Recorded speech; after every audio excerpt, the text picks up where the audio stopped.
Take a look behind the curtain with a real whistleblower and American patriot. Prepare to embrace the uncomfortable truth because this program has no time for comforting lies. Here is civil liberties enthusiast, Second Amendment defender, and recovering FBI agent Kyle Seraphin.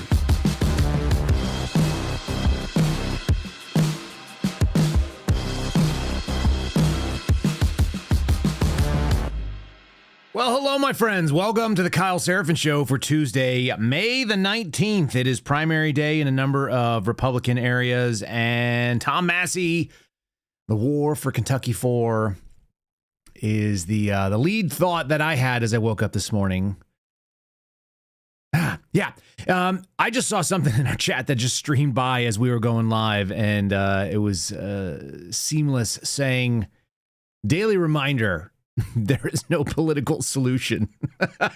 Oh, yeah, that's true. I don't think there's a political solution. By the way, everybody who complains about the lack of solutions that exist in this country and our inability to solve things at the ballot box, just remember, for anybody that's out there wondering, we still haven't passed a SAVE Act. So for all the people that thought there were problems in 2020, or maybe you saw election problems all the way back to 2000, yeah, none of those have been fixed. And the number of illegal people that are voting, or the number of fake things that are happening when it comes to using voting machines, all that stuff, all the things that people got in trouble for protesting on January the 6th, yeah, they still exist. And despite having well over a year in office and having both the House and the Senate supposedly on board, you can't get that stuff done. So don't tell me there's a political solution when nobody is able to come out there and say, yeah, we're just going to secure up our elections and make sure that we know it's going to work. I don't believe you. I posted something very similar this morning to Joe Pags, who I like. I think Joe Pags is a really nice guy. He does a radio show. He's out of San Antonio. He's a fellow Texan. And one of the things that I posted was like, if you believe in elections. I'm not sure anybody can convince me that they're real. In any case, we're going to get into Kentucky 4. We're going to talk about 1776 slush funds. Everything has to be a freaking marketing ploy with this administration. Kind of gross, kind of makes me sick. Some people may have forgotten, but there's a guy named Tyler Robinson, and he's going on trial. And so there's some questions about what evidence will be put into the preliminary hearing. They still have not established probable cause that Tyler Robinson was the shooter, at least according to the legal system in Utah. That's the guy who's alleged to have shot Charlie Kirk. So we'll kind of just briefly cover that because that case is still churning in the background, like so many other things. Hatch Act violations. I want to talk about them because the Secretary of War, hence the title of today's program, decided to fly from Washington, D.C. into Kentucky to campaign on behalf of a partisan primary election. I'm pretty sure that's explicitly a violation of the Hatch Act. No matter what you say, no matter how you preface it by saying, just for the lawyers, this is not a Hatch Act violation. That's not really how this works. I'm going to talk about Hatch Act violation, and I was accused of a Hatch Act violation, which is kind of fun, so I will show you that. I don't think you get a personal capacity when you fly in on a governmental jet and you just put a caveat out there. So we're going to get into that. All that stuff's kind of complicated. You know what should not be complicated is getting a glass of drinking water that doesn't taste like chlorine or sulfur in the case of where I live. Many of you guys live in places where your tap water tastes like crap. You can tell because you can smell it, whether it be chlorine or other things. Nothing worse than smelling like broccoli water, which is what we get here. Anyway, you smell it and then you drink it anyway because you need water, you need to hydrate. That's what's important. But maybe you don't want to have all that junk added to your water, and maybe you didn't vote for that sort of thing. Chlorine in of itself isn't the bad problem. The levels of chlorine are in fact regulated, but it doesn't mean that the after effects and what can happen when the chlorine actually reacts with naturally occurring organic matter in your water. That's where it gets weird. Maybe there's some plant matter that's in the process. Maybe there's soil from the rivers. There's particulate. There's other sort of things. If you want to get all that stuff out and you just want water that tastes like actual water, which is really kind of a luxury in today's day and age, maybe you want to get yourself some countertop filtration options. This is what we've done, especially if you have kids and you know that they don't want to drink water that tastes weird to them. Kids are real quirky. They won't eat things that taste good. Forget about water that tastes bad.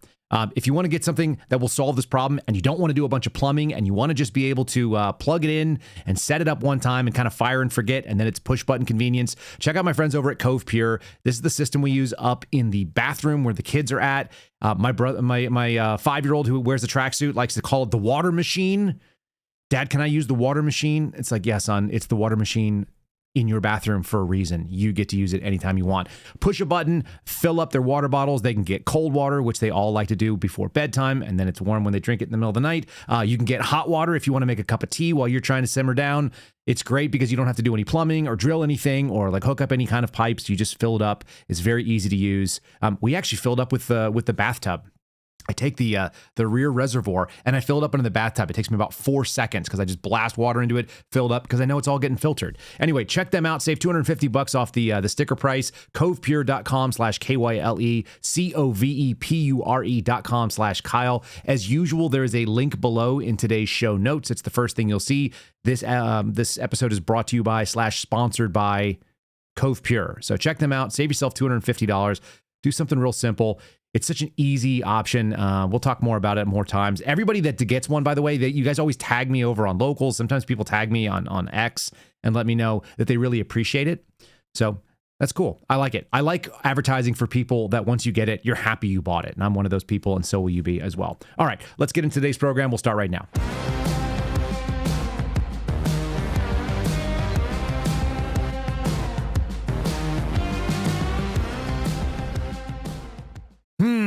What a mess. It really is a mess. A couple things that have been kind of popping up for me. Like I said, the Tyler Robinson case is one. I kind of went through the list of things that were out there. There were some shootings that took place. And interestingly enough, one of the shootings that took place was in Austin. The other one was in San Diego. Different San. The Austin shooting involved weapons and teenagers who had previously burglarized or stolen from, I guess it was theft if it wasn't burglary because it happened during daylight, from this place called Central Texas Gunworks.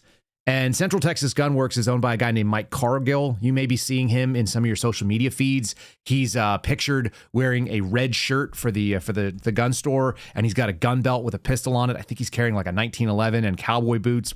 Mike Cargill is famous for pushing the Cargill case, which started off, I think, under Trump 1.0, continued through Biden against the Garland administration in the DOJ, and ended up getting a victorious SCOTUS ruling in favor of bump stocks. And it's just kind of interesting when you see sort of people that you've run into in your life. When I got out of the military, I got out in 2012. One of the first things I wanted to do was get my CHL, my concealed carry handgun license in the state of Texas.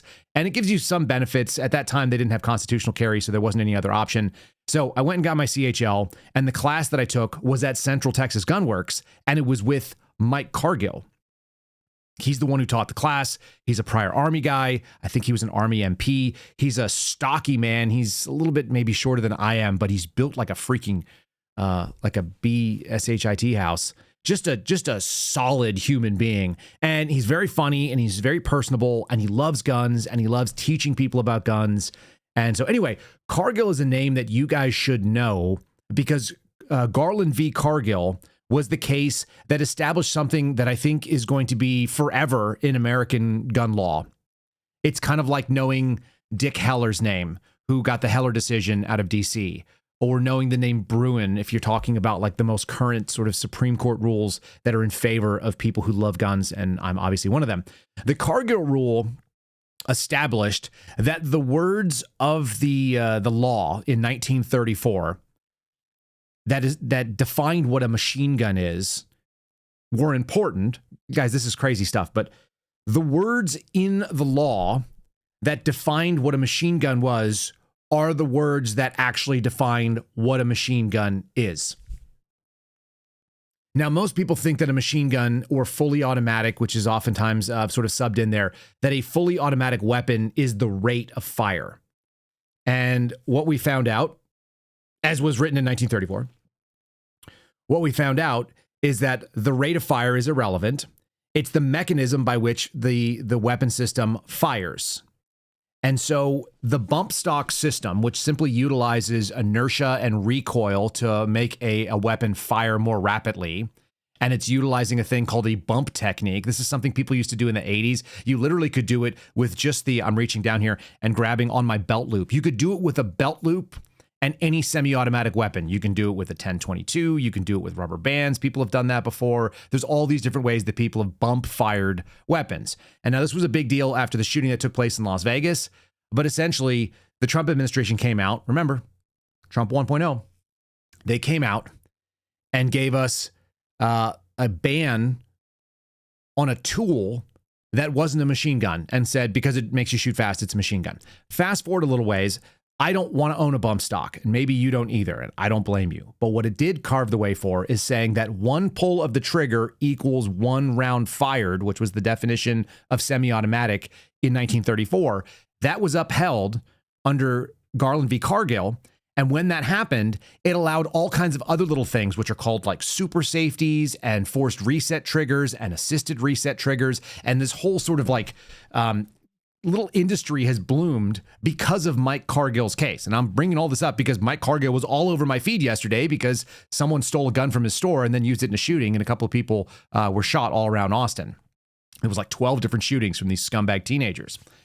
But I mentioned I was going to talk about it yesterday, and I kind of got away from myself, so we'll talk about it today. Forced reset triggers, assisted reset triggers, bump stocks if you're so inclined, super safeties, which are a little bit different mechanism of doing this. All of these tools, which are currently available, came out of the Garland-Cargill case, which is part one, and then part two, because of the words that are in the Bruin case, in common use is something I want you to think about. If you own an AR-15, I'm actually advocating for this right now. So this is my advocacy to you. This is a political advertisement. This is a Kyle Seraphin agenda item. If you have a couple $100 to blow on an FRT of any kind, whether it be for a 1022 on your little Ruger, whether it be for one of these weirdo TX22s, whether it be for an AR-15, take your pick. It's going to cost you somewhere between like $150 and $250. And if you guys want to hit me on either a DM or if you want to reach out to me on locals, I'll give you some update. I've been using one from a company called Atrius. No money involved whatsoever, and I haven't tried them out yet, but it seems like it functions properly. When you have enough people in this country, and we have about 2 years before the next administration comes in, whether it be a Democrat or Republican, if there are enough of these FRTs in circulation, it should meet the definition of in common use, which makes them unbannable under Bruin. So what Mike Cargill did was open up the door for these companies to be able to produce them. And in the next 2.5 years or so, you have an opportunity to buy something like that. And I've bought a couple of them, and I'm even sending them to people that I know and love, like George Hill's getting one from me and some other people that are in our circle that I won't name specifically. I want to send people FRTs that are like my buddies, because I want us to have enough of them around that they can't ban them because they're quote unquote in common use.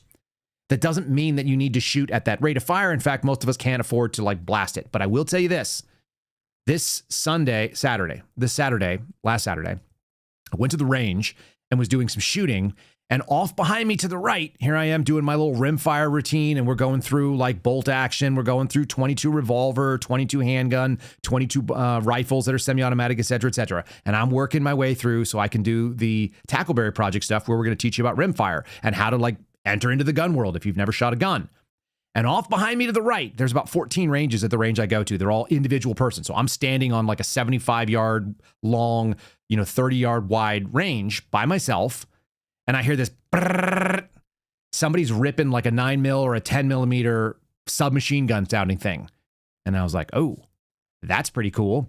And then I hear another guy, and he's off a couple ranges over to my left, and it sounds very unmistakable. It's like single shot AR-15. All of a sudden it starts going, brrrr, brrrr, and they're blasting those away. And I'm like, somebody's got an FRT over there. And then I listen to the guy next to me. Apparently, I'm the only guy who didn't bring my FRT with me. There's another guy next to me, and he sounds something that sounds like this high-speed, like whirring sewing machine, and he's firing off a 22 suppressed with an FRT. So they are starting to get out there.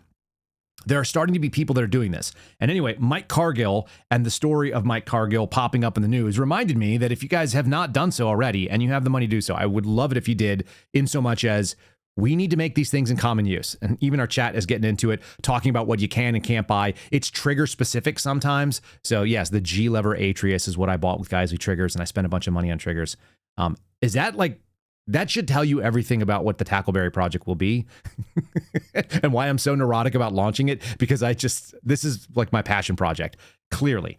APD releases new information in connection to multiple shootings across Austin. I had some folks tag me on social media and say like, oh, there was a shooting in Austin. There was a shooting in San Diego. Shooting. Are they connected? The answer is it doesn't look like it at all. This is a great reminder that we have this human pattern recognition system built in, this instinctive thing where we are looking for connections oftentimes when they don't exist. And so here you have it, Austin PD, the aggravated assault unit. I didn't even know they had this. Alongside with the state, local, and regional partners, no FBI involved in this, have apprehended 3 people involved in a shooting. One of them is 17 years old. The other is a 16 and a 15-year-old. They're all Hispanic males. Guy's got a cool name, Mondragon. In any case, he looks kind of like a goofy guy. Here he is with his weird hair, and he's got that kind of far off stare. I don't know what's going on with these kids, but apparently they stole a weapon from the gun store, which is at 321 West Ben White Boulevard. That used to be the place where I would buy guns from Mike Cargill. And they ran off in a vehicle that was a Honda Sonata, and then they got themselves in multiple shooting incidents. Now, I saw something from the Austin Police Association, the representation, like the whatever it is, the lobby that represents the officers. And they were like, well, if we just had more surveillance, then we would have been able to stop these guys sooner.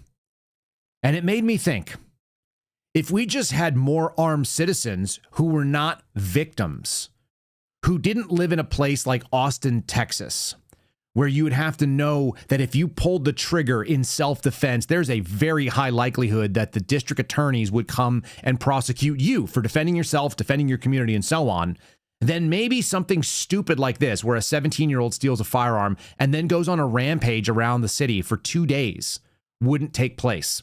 Because I can tell you, I live in I don't live in Travis County. I live in what's called Williamson County. It's just north of Travis. And I can tell you that we have a very different outlook on somebody doing things like this. And there are a lot more normally, regularly armed citizens around me. And a citizen shouldn't have to ask their government for permission. I have the guys at the gun shop ask me, oh, do you have a concealed carry permit? I was like, no, not anymore. Since I don't have to ask my government for permission, I just carry a gun. We have what's called constitutional carry here in Texas. There's a lot of states that have gone that route. It's the right route. I know, and I'm empowered to protect myself. If you want to whip out a weapon and start firing indiscriminately at a building, I'm going to engage you. That's what I spend my time training for. That's what I spent my time. That's the oath that I swore. What's amazing to me is that the Austin PD, yes, they're looking for tools in law enforcement, but their answer was not empower citizens, not make sure that we make it so that if you do something dangerous and stupid, there's a really decent chance that you're going to face what they call the room temperature challenge from an armed citizen. No, they said we just need more surveillance on the population. Just remember how often the answer to governmental problems, governmental failures, there's all kinds of sort of things that are going out there, stopping a 17-year-old from getting a handgun. But what you'll never hear is government say, hey, the answer should be more freedom for the civilization, for the citizens living in it. No, what do they always say? We just need more tools. If we just had more information, if we just had more money, if we just had more surveillance, if we had more tyranny, then we could protect you. And what I do see, since we've talked a lot about the FBI on this podcast, we've talked a lot about what was going on with the FBI director, who, by the way, is sniffing at a rate that is absolutely incredible. I don't know if he upped his dose or if it's allergy season or what, but he should probably get himself some Claritin or some Zyrtec or something, because the sniffing... it's nonstop. It's mid-sentence now when he's doing press conferences. All I know is there was a shooting in at a mosque in San Diego. There was a shooting that took place over a period of 2 days in Austin, and our government wasn't able to prevent it. And the reason is because pre-crime never works. It's never worked. It's not an option. It's not real. The only people that can really take care of you in a truly emergent situation is you and anybody around you. Anyway, I'm going to hit the timeline events here just so you guys can see how wild this sort of thing is and how often this is 3 kids, 15, 16, 17, not criminal masterminds. They got a report of a stolen firearm on Saturday at 11:30, and the first shooting took place at about 4 p.m. that day. And then at 4:30, there was another shooting. And then at 6 p.m., there was another shooting. These are addresses on here: 10 Yucca, 33 Parker Lane, Montopolis, Cypress Bend at 6, about 10 minutes later. So you have 4 o'clock, 4:30, 6:10, 6:20. And then 40 minutes later, again on the service road for the interstate I-35, there's another one. They stole another vehicle. Then you've got something happening on Decker Lane. Like, all these are really familiar to people who live in the Austin area. These are familiar streets. 8:30, so 7, they steal another car. 8:30, 8:49, there's a shooting at a fire station. Then at 8:55, 6 minutes later, 2 people were shot at again. 2 victims reported being shot through the windshield. And then at 4 o'clock in the morning, roughly, on Sunday morning, another vehicle stolen. And then at 7:45, this is a freaking rampage going on. 7:45 in the morning on Stastny, which is another street that a lot of people are going to be familiar with in this area. An hour later, another one. 15 minutes later, South First. Now they're back down by where the vehicles were, where the weapon was stolen. Ben White. 9:30, 30 minutes later, they recover one of these things. And then not but an hour and a half later, you got another shooting at another fire station. This just goes on and on and on. At the end of it, over the course of 12 different shooting events. Okay, this is the reason why you have to be able to protect yourself. And I don't think an FRT is the answer in this situation, although it might be. If there's a vehicle full of a-holes that are shooting at you, maybe that is the right answer. Put it into quote unquote fully semi-automatic and shut that vehicle down. Maybe so. Over the course of 12 shootings, 4 different people were struck by gunfire. So a lot of indiscriminate shooting, just dumped into houses, dumped into fire stations. When I was reading the accounts of these, it was like fire equipment was hit. No one was injured. It's nuts. These guys were firing into open garages and things like that. They had 5 different vehicles that got hit by gunfire. 4 different homes were struck by gunfire. 2 freaking fire stations, because they're all over the map.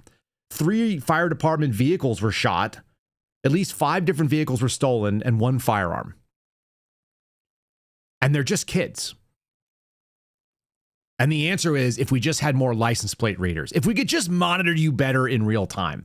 For me, that's wild. Then look, for 3 kids, this is the amount of investigative resources that were utilized by this aggravated assault unit. And I'm sharing this with you because this is a truly local story of like the most local crime you can imagine. 3 Hispanic kids, 17 and under, acting like complete buffoons with reckless disregard for human life.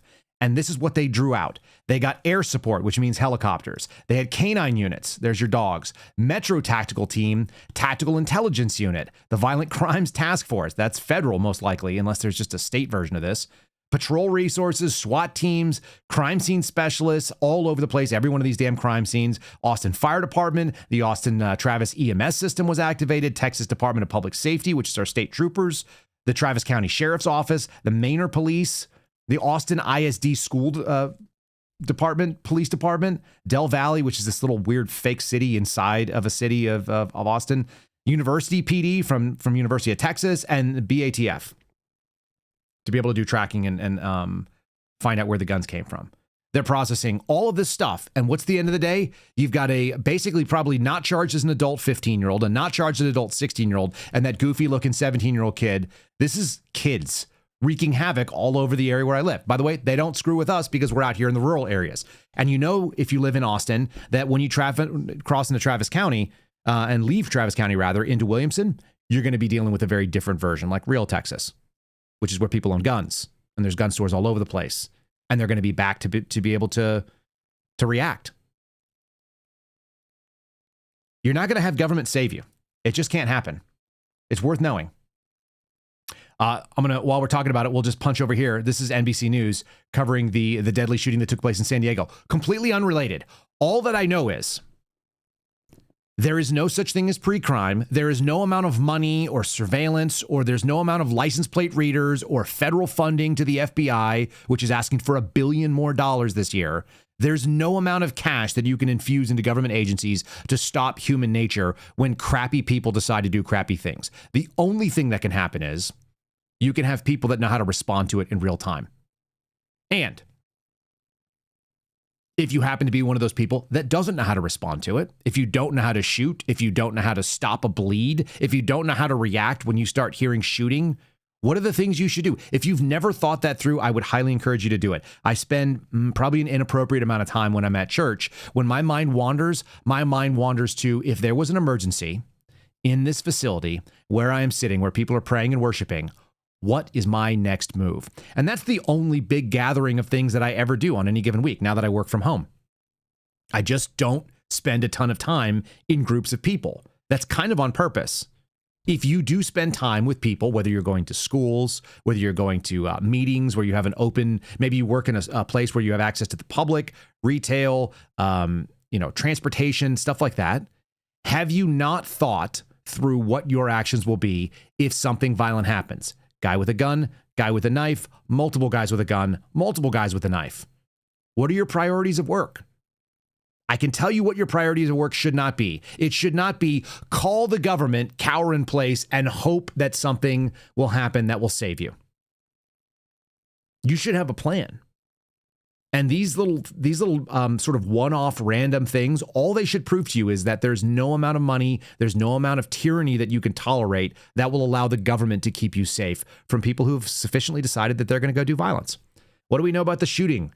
The victims, the suspects, the motives, etc. Police chief describes the shooting in which 3 people were killed, community's worst nightmare. I've got a little clip from the press conference in San Diego.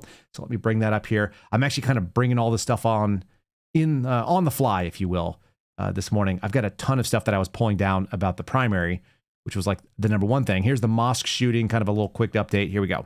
Yeah, so thank you for asking that. How many total deceased? So we have our 2 suspects that are deceased. We have 3 victims at the Islamic Center.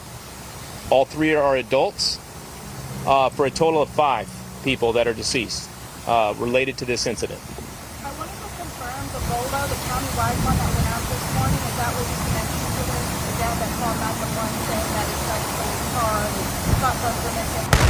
Is that one of the suspects here? Yeah, so we are actively investigating that right now.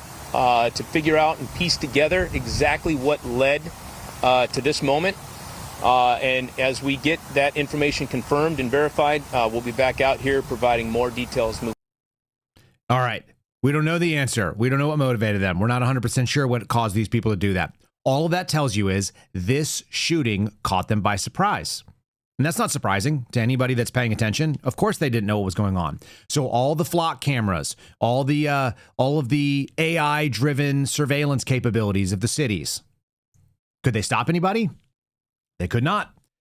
Right now, investigators are working to determine a motive of the attackers who believed to have died of self-inflicted gunshot wounds. They weren't killed by adversarial actions. They chose to take themselves out. That's just how that works. The victims were people at the Islamic Center of San Diego, described by the website as the largest mosque in San Diego. It's in the Claremont neighborhood, roughly 8 miles north of downtown. Now, they claim that the security guards were pivotal and heroic, and so we always hear this thing. Well, this is the case in the last 3 or 4 shootings I've seen in any place of worship, whether it be a mosque or a synagogue or a church. Armed security confronted people, and when they were confronted with non-victims, these people chose to end their own lives. And you always hear that these security guards are heroic. They're just doing the job that they were told to do. What I don't hear was the police got there first because they're not hanging out with you most of the time. Now, maybe you guys go to a church like I do where they keep they pay a patrol officer to moonlight or a sheriff's deputy to moonlight and hang out in the parking lot. And maybe that's a deterrent because there's a visible presence of law enforcement. But maybe it's not. And maybe they consider those people to be their own, another one of the targets. The officers deployed their active shooter response, which is what's called direct to threat. It's usually known as alert training. And if you guys have had an opportunity, if you've been in law enforcement and you've never done alert training, check into it. This is like the post-Columbine response. But police officers are trained now, unlike what you saw in Uvalde, to go direct to threat. That can also be the case for you as an armed civilian. Your job is to go directly to where the shooting is and make it stop. And I would suggest to you, if you're an armed individual, I'm preaching a little bit here, but this is the thing. This is the way that I think. This is what I do every day when I'm out there assessing what's going on. I'm assessing, I've got my babies with me. Is my job to go and stop shooting? Or is there a possibility that we're dealing with something so large that my job is only to get my kids out of there? And unfortunately, good luck the rest of the world. And you should know what those trigger points look like for you. You should have done that assessment. You're not going to be able to make the decision in real time to know whether or not this is the right answer. And so I saw people tagging Sarah Adams on some stuff on social media, like punching this out. It's worth knowing these discussions have been had by people on this podcast, and we're thinking about it, whether it be with Peter Johnson from Archway Defense or Sarah Adams, who's been on the Sean Ryan show a whole bunch. We had a round table. Looks like Rose has punched this up into our chat right now. You guys can find that. There's a link to it. This was episode number 561, roundtable talking about emergency care and capabilities of response. The odds are is that your local area is going to be unprepared for this. So as you're sitting here thinking about politics and whether or not we're going to have, the money essentially buy a seat in a safe red district like Kentucky 4, there's also a lot of other things that are happening in the world, and a lot of them are going to be happening in your own head. You probably can't affect the results of an election. I don't think we can affect the results of an election sitting here. I'm fairly confident that this podcast will not be able to do that. But you can decide whether or not somebody lives or dies right in front of you, because you know how to do CPR, because you know how to do stop the bleed. So whenever people tell me, what is the solution? The solution is recognize what you can and what you cannot affect from your own chair, from your own pair of shoes. I know because I've trained to do CPR. I went and got the hard skills of being a paramedic. Like, not that they're hard to get, but they are like hard skills. They are applicable in real life. That when somebody falls down in front of me, I know how to assess them. I spent a lot of time acquiring those skills and then applying them so that they're not foreign to me. So the first time that I apply those skills is not when someone collapses in front of me. And I've used them when I was in the FBI. I used them when I was in the civilian world. I did it professionally. I know how to do it. I can do it as a very capable bystander. And it's my instinct to go forward. But that's because I trained to it. I hope that people do that. There's a lot of things that we cannot go forward on and do anything about. We cannot affect national elections. We can't tell our president that we really hope that he would go back to his agenda of things that he ran on. Like, one of my buddies was saying something this morning about, I just want to see Congress carry out Trump's agenda. Like, that's not even within your purview to want. You can want it, but you can't affect it. And even if you could, you can't affect the other 434 members of Congress. What you can affect is what's right in front of you. So there you have it. Have you figured out how to solve a problem? If the problem appears in front of you, whether you're at a mosque, whether you're just in your life and you live in Austin, Texas for some silly reason, and you live too close to where a bunch of, armed hoodlums are running around, can you do something and know that no one is coming to save you? And this is a mentality that I haven't seen pop up in a while. I haven't heard that discussion in quite a bit, but it was something that we were talking about a lot in 2024, right? The instinct to arm yourself, prepare yourself for whatever's coming your way, because only you are responsible for what may or may not happen to you. And if it does, are you mentally prepared to execute on what you need to do? So go out and find yourself a Stop the Bleed course. That's an entry-level thing. Go out and take a legitimate first aid class and then practice it every once in a while. You don't need a lot of equipment and gear. You don't need a lot of, you don't need a lot of money spent. What you need are the mental skills. This is the same reason why whenever I see people that are doing quote unquote like preparations and they're preppers and they've stocked all this food and they've got all this stuff. It's like, cool. You've got stuff, you got bullets, you got guns, you got, whatever else, medical supplies, food. Do you have fitness? Have you got your happy, chubby butt on a treadmill and just like punched it out and gotten yourself leaner and faster? We all want to focus in on things that are easy, like to push a button and, order something up from Amazon. But a lot of times it's just, what have you done in your own head, or what have you done in your own body? Are you out there running? Yesterday, I was on the treadmill. I freaking hate running, but I'm on the treadmill. So that's an advertisement for you to remember that you're responsible for your own safety. And every time I read these stories about crime, that's all I want you to do. I just want you to be aware that you can't stop it. All we've proven is that our government won't do it. You can't vote your way out of that. You can't vote your way out of a shooting situation. But what you can do is you can get yourself mentally prepared to handle it. So I hope you do. While we're sitting here, if you guys are watching on Rumble, give us a like. It's a little bit of a different flavor, right? If you're watching on YouTube, same thing. Subscribe to the channels, one or both. You never know when one might get weird. They do happen sometimes. And if you're listening, you may hear an ad from the folks that come from Spotify.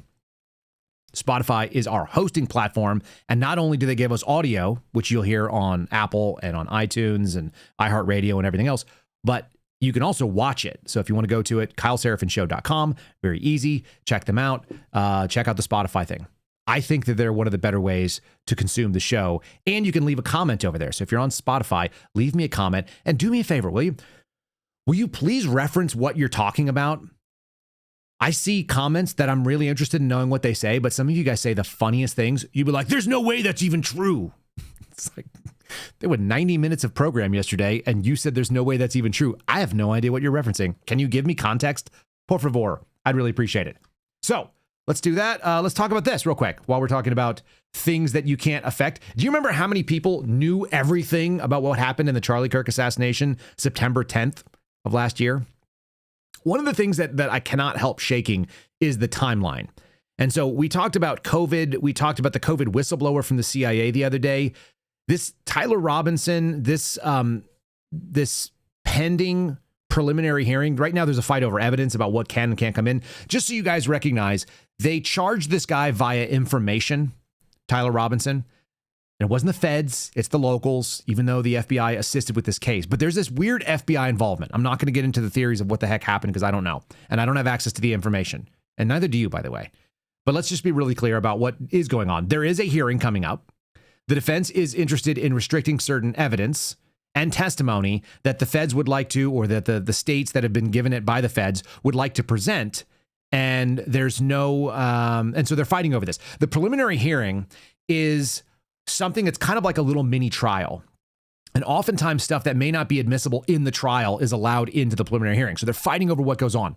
What I want you to take away from this is they still have not done the preliminary hearing where probable cause is established.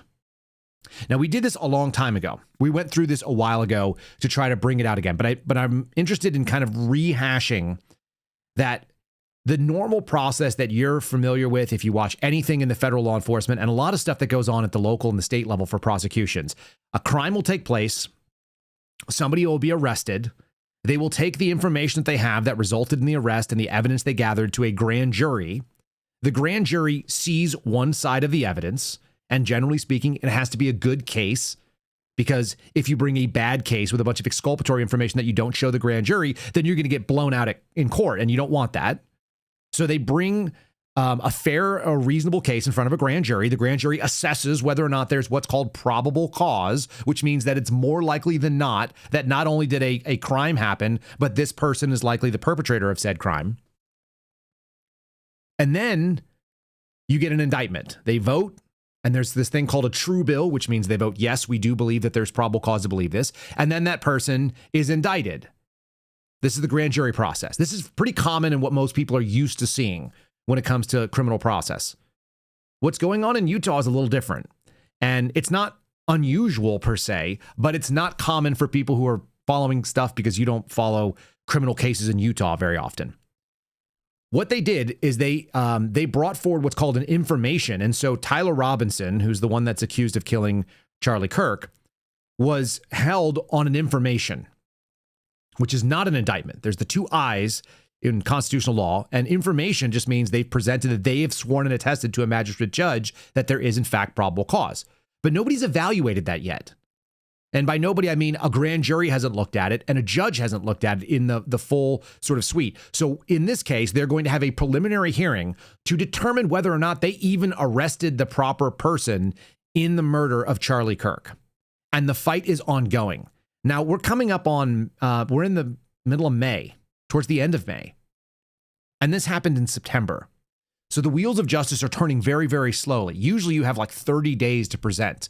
But in this case, they've kicked it back because the amount of evidence is apparently so voluminous that they have been trying to do analysis on it from both the federal side, kind of assisting the state, and then the defense side, which is resisting the state. In any case, so you guys understand, they're still fighting over evidence for the preliminary hearing. Forget the actual trial. And they haven't even gotten there yet. So what's going on? The prosecution wants to present certain evidence that the defense team wants to keep under seal. They'd like to publish, they'd like to punish the prosecution for exposing it because they're trying not to try this in the court of public appeal, but there's so much about this. There's plenty of podcasts that get deep into it. I just wanted you to know this was lead story in at Fox News today.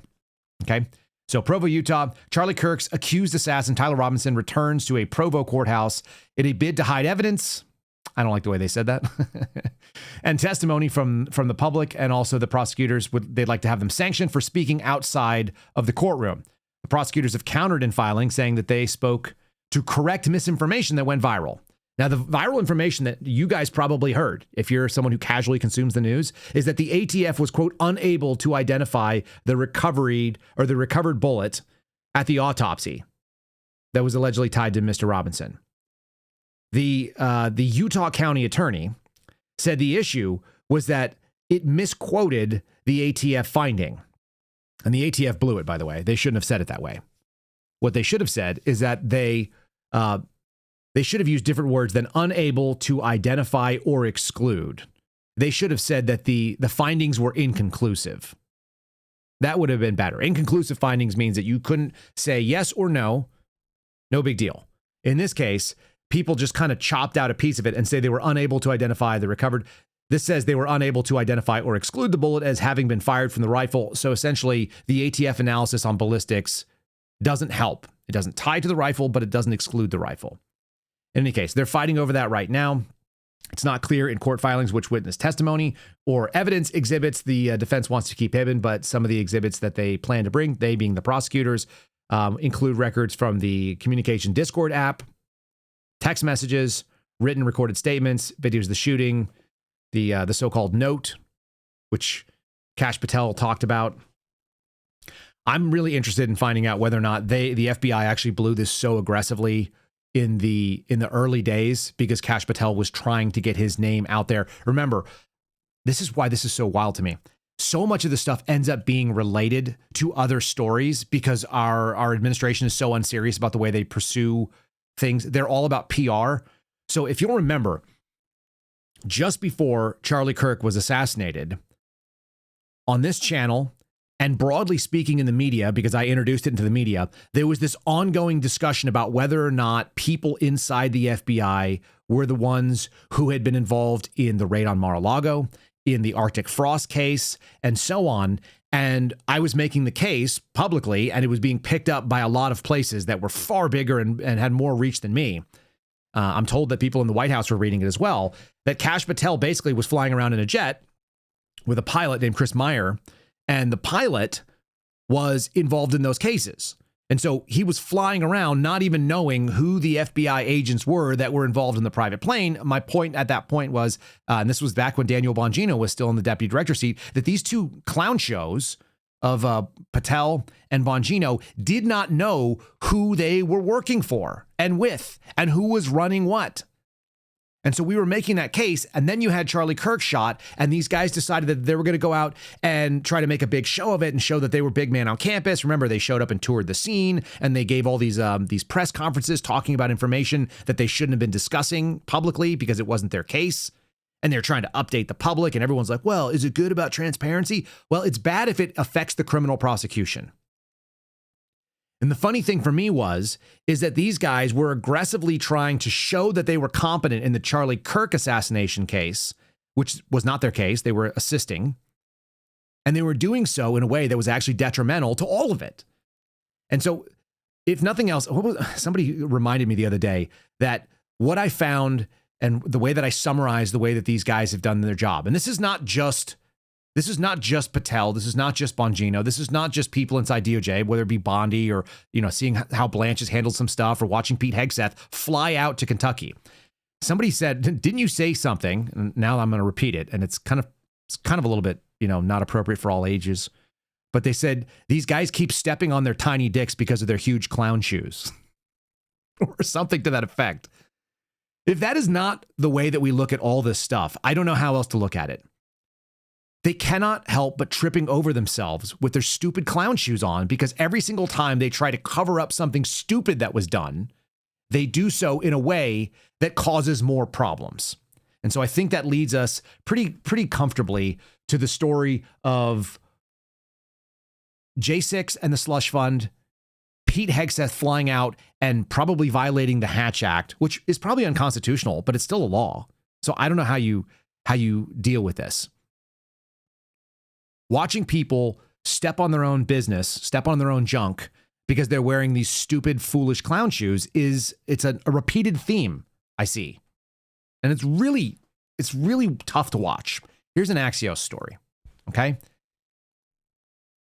And I was just before I was going live, I was wondering, I was like, did Donald Trump leave office in 2021 when he left in January? This is right after January 6th. Did he leave office and face a fork in the road? I suspect he did. I suspect the fork was burn it all down, pardon the J6ers, maybe do the right thing, but never have a political career in America again. That was one path. He really could have done that. Don't you think? He could have. Is that eagle moving? I didn't recognize that there was a GIF. That eagle is cawing at us. If you're just listening, you have no idea what I'm talking about. But the graphic that leads for Axios has this moving eagle that looks like it's static until it starts moving. It really caught me off guard. How weird. Okay. Fork one, you just do the right thing. You make sure that you pardon all the people that needed to be pardoned that were not involved in violent uprising against the police, people that were just tourists, accidental tourists, the misdemeanor terrorists like Steve Baker that wandered around. Maybe they videotaped something. Those people. The guy that picks up a lectern, right? Like Adam, what's his name? Christian, moves it around, sets it down, doesn't steal anything. Like those guys. The guy who puts his feet up on Nancy Pelosi's desk. Is that guy? Is he a terrorist criminal? Should he be prosecuted with everything? I don't think so. So that would have been one option. He could have done the right thing, I think, for those people. I think he could have squared away America and he would have walked out the door, but he would have never been able to run for office again. Or do number two. And number two, I think, is where he chose to be. Keep your mouth shut on that. Walk out the door, plot a political comeback, try to get yourself back into office. And when you do so, take it for everything you're worth like a freaking pirate. And it seems like Trump has decided to go the pirate route. I think that he may have made that decision in January of 21. And now you're seeing it. They just do not give two shits about this sort of thing. And so he's aggressively pursuing things that are making people lose their ever-loving mind. I'm watching like the libs pull their hair out. The problem is that the stuff he's doing is not particularly principled and it's not something that people should love. Democrats erupted Monday over Donald Trump's 1.8. It's actually 1.776 because everything is freaking, PR driven. The 1776 billion anti-weaponization fund for MAGA allies. Now, I don't know that it's specifically like who constitutes a MAGA ally, but based on what we've seen them do previously, like there's a really good chance that it's going to get ugly. So I've got about 9 different clips about the slush fund. Here's what they're saying. Why it matters. With each passing month, Donald Trump is weaving the financial interest of his family, his allies, and the political movement more tightly than ever into the American presidency. It's actually really, really gross. The insider trading allegations, the fact that it looks like people are trading on known statements before something comes out on Donald Trump's Truth Social, which moves global markets. The fact that we're seeing family members pop in and get huge contracts. If people were pissed off at the Biden crime syndicate, the Biden crime family, for Hunter Biden collecting money because his dad was the vice president and running around and getting bags of cash in jobs he didn't belong in, shouldn't you also be pissed off if Don Jr. and Eric Trump and so on are running around and getting defense weapon contracts and that Donald Trump himself is doing 3,700 individual trades in his personal accounts? Like, is he doing it personally? No. His advisors are. The question is do they have inside information? And is there anyone that could stop them? And if so, who would it be? Oh, it'd be the DOJ, it'd be the SEC, it'd be people that would prosecute that are under the executive and they're not going to do it. It's really, really gnarly stuff. And I think that speaks like very poorly about what happens next. So if the answer was, I'm going to burn it all down, but I'm going to take everything I can get, and that very well may have been that fork in the road in January of 21, then we end up in this space. Driving the news, the weaponization fund grew out in an extraordinary legal conflict where Donald Trump sued the IRS for $10 billion in January, while simultaneously controlling the agencies and the lawyers on the other side of the case. If you're mad about what Biden did, you should be mad about what Trump is doing as well, if you have principles. The taxpayer-backed fund will be overseen by a 5-member commission appointed by acting Attorney General Todd Blanche, Trump's former personal attorney. And theoretically, people assume that this means that they're going to be paying off a bunch of J6ers. Here's the press conference, them asking about it. And he's basically saying, this is the way it was summarized by people on the left. He's saying that loyalty is more important to him than the law. I actually do think that's probably true in the way that he thinks. But that is not a very That is not a constitutional position, and that is not a principled position. The Justice Department has this new fund that was announced today, $1.7 billion. Yeah. Why should taxpayers pay for the January 6th? Well, it's been very well received, I have to tell you. I know very little about it. I wasn't involved in the whole creation of it and the negotiation. But this is reimbursing people that were horribly treated, horribly treated. It's anti-weaponization. They've been weaponized. They've been, in some cases, imprisoned wrongly. They paid legal fees that they didn't have. They've gone bankrupt. Their lives have been destroyed. And they turn out to be right. I mean, it was a terrible period of time in the history of our country. And they worked on it. I know the Justice Department, it's really been working on it very hard. There's been numerous other occasions over the years where things like this have been done. But these were people that were weaponized and really treated brutally by a system that was so corrupt, with corrupt people running it, and they're getting reimbursed for their legal fees and the other things that they had to suffer. Yeah, please. Daniel, go ahead. Hold it, Daniel, please. The Justice Department has this. What does it mean that they've been weaponized? He says they've been weaponized, and he's talking, the they in that case referred to the people who are J6ers. Like, I feel like he doesn't even know what he's talking about. I feel like that he kind of says like, well, I didn't really have any information on it, but we're doing the right thing. And that leads me to believe that there are people that are kind of pulling the strings for their own, best interests. I don't know if the J6ers will get paid out. Some of them certainly should be paid, no question about it. There are a lot of people that were messed up, though, over the last couple of years. And some of it was because we had an election in 2020 that we think was contested, like was probably stolen, didn't come out right. And then you ended up with this guy doing all this illogical stuff that happened to military members and non-uniformed civil service members. Like, I was working out of the FBI. There was a lot of people in federal government that had their careers destroyed. For whatever it's worth, $1.776 billion. I don't know how far it goes, but my career, we did the analysis on this. My career for another 14 years, which I would have retired the first day that I could have. If you were to add in the salary, the pension, and the benefits, just what I should have gotten if I was able to work my job all the way to the end, it was worth about $7 million conservatively, with no cost of living increases and no additional stuff on there. $7 million was one guy's career that was taken away. How many military officers lost their job and couldn't continue on? How many people that were working in the civilian service lost what they were trying to get done? And not only did they lose the monetary version of it, but they didn't get to go earn that.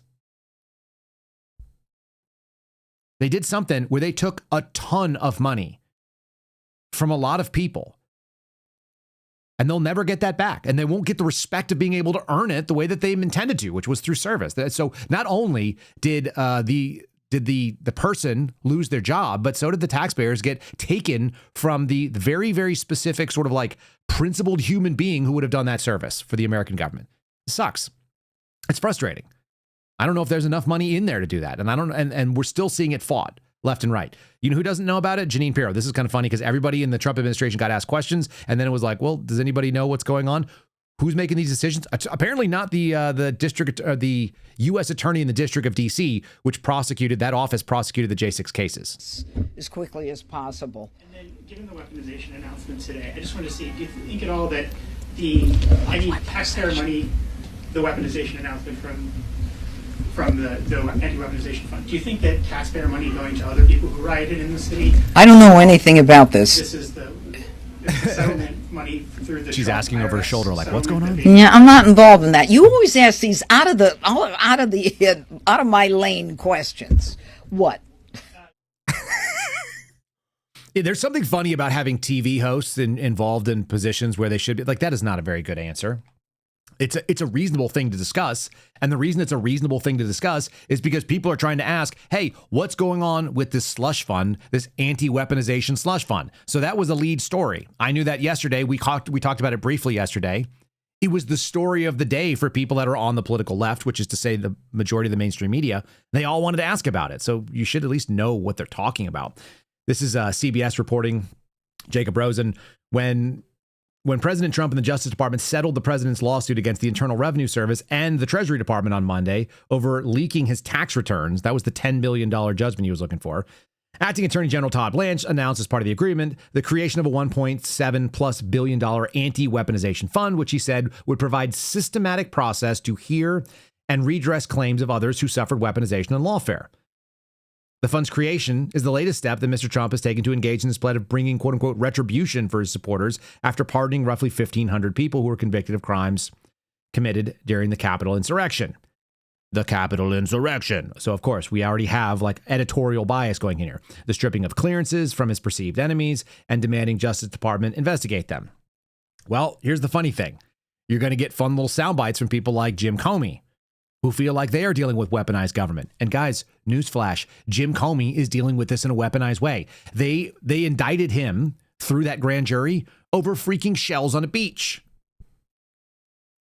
That's weaponized government. We've defined it here for a long time. It's not a partisan thing. In fact, the first time I ever spoke to Dan Bongino, what did I say?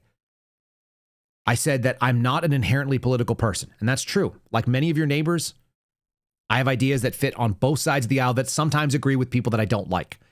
You make me agree with Jim Comey. You guys are making me agree with people at Midas Touch. Because there are some things that are reasonable, where you just go, our government should not determine that they are going to screw you and then go and find a crime to be able to charge you with. That was a problem for the J6ers. That's a problem for people that were being prosecuted like Douglas Mackey, where they went after him for memes because they just didn't like him. They didn't like the memes, which hurt the feelings of people in the Hillary Clinton campaign.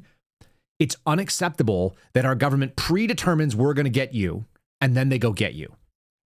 So you're going to make me agree. Jim Comey is also a victim of weaponized government. Does he get a settlement too?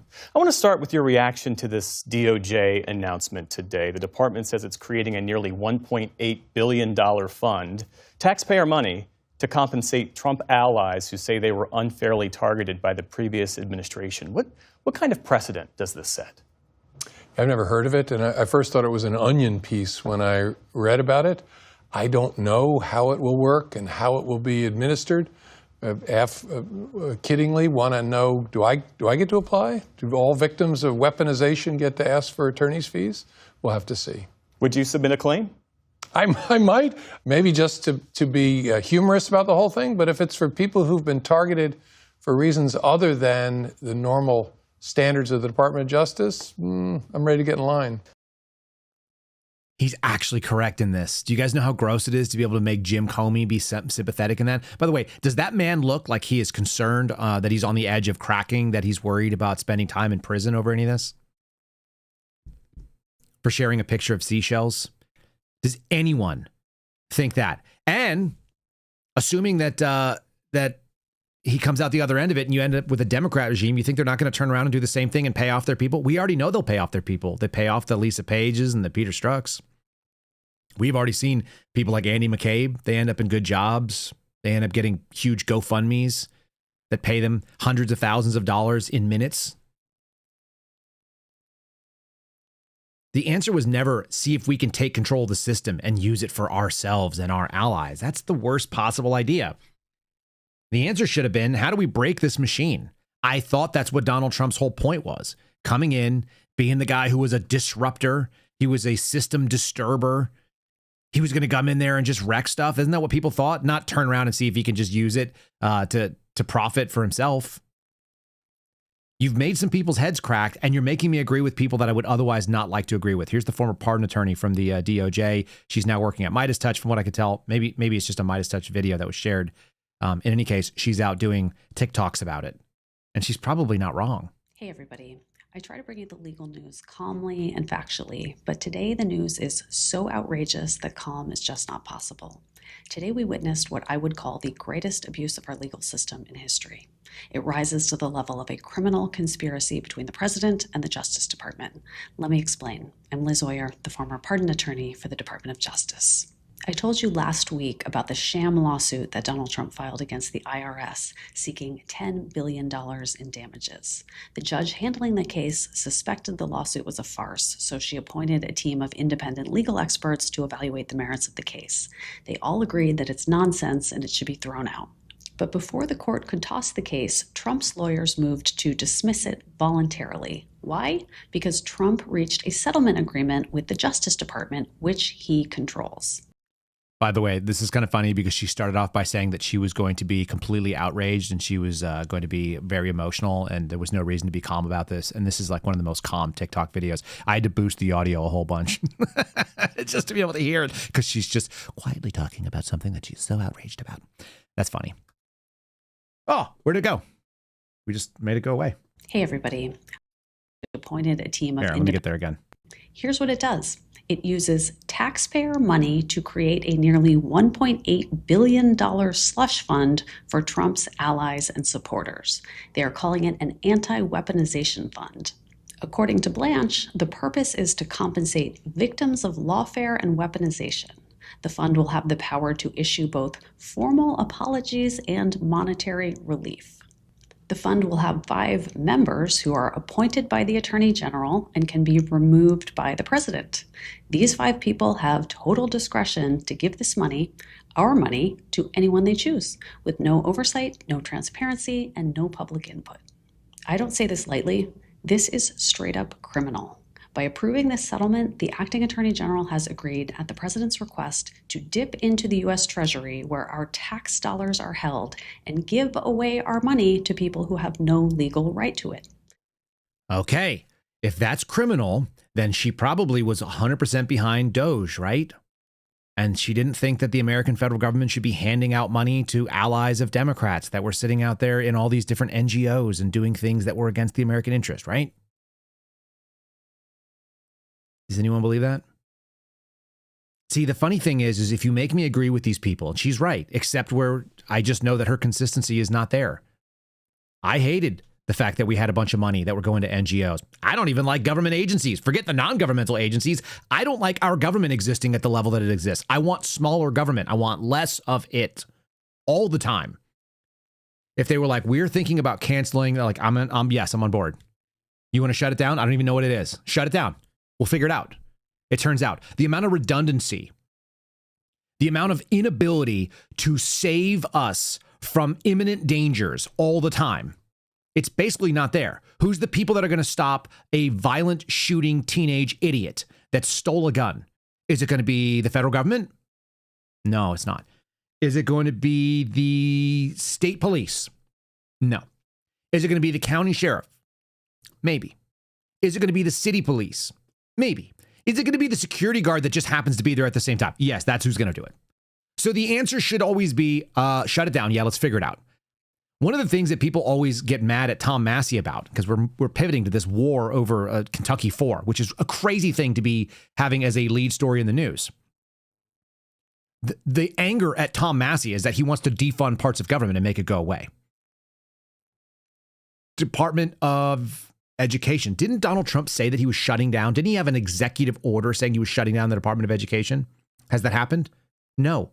Should you be pissed that the people who told you they were going to do something like reduce the size of government don't do that? Should that not bother you if you're a person of principle? You can't be excited about owning the libs and making this lady with the white suit on be really mad at you when you're not doing the things that you said you were going to do, which is like get rid of government, for God's sake. Government never voluntarily reduces its size. In theory, we thought we were sending a guy in there who understood that, who understood business, who understood the fact that we are moving towards insolvency as a nation. And so the answer should be less of all of this. And instead what we got was a guy who said, I'm going to spend the most ever. I want one big, beautiful bill. I need to blow out the spending for my agenda so that we can make it smaller later. This is the inevitable lie of government. It's the unfalsifiable premise that if you just gave us enough of your money and you gave us enough of your freedom and you gave us enough of the liberty, you gave us enough authority over your private space, and you gave up enough privacy over your own like sort of life and the way that you wanted to live independently, if you just gave up your independence, then we could make you dependent on us and keep you safe. And the answer is some teenage 17-year-old boy will steal a freaking gun and drive around the city and shoot 12 different places and steal and kill and injure people. They can't stop any of this stuff, and they never could. And the only way they could do it is if you were 100% subservient to like a Skynet thing. We're doing it for your safety. No, pass. I've seen what you guys do. I used to have this on my desk as my screensaver.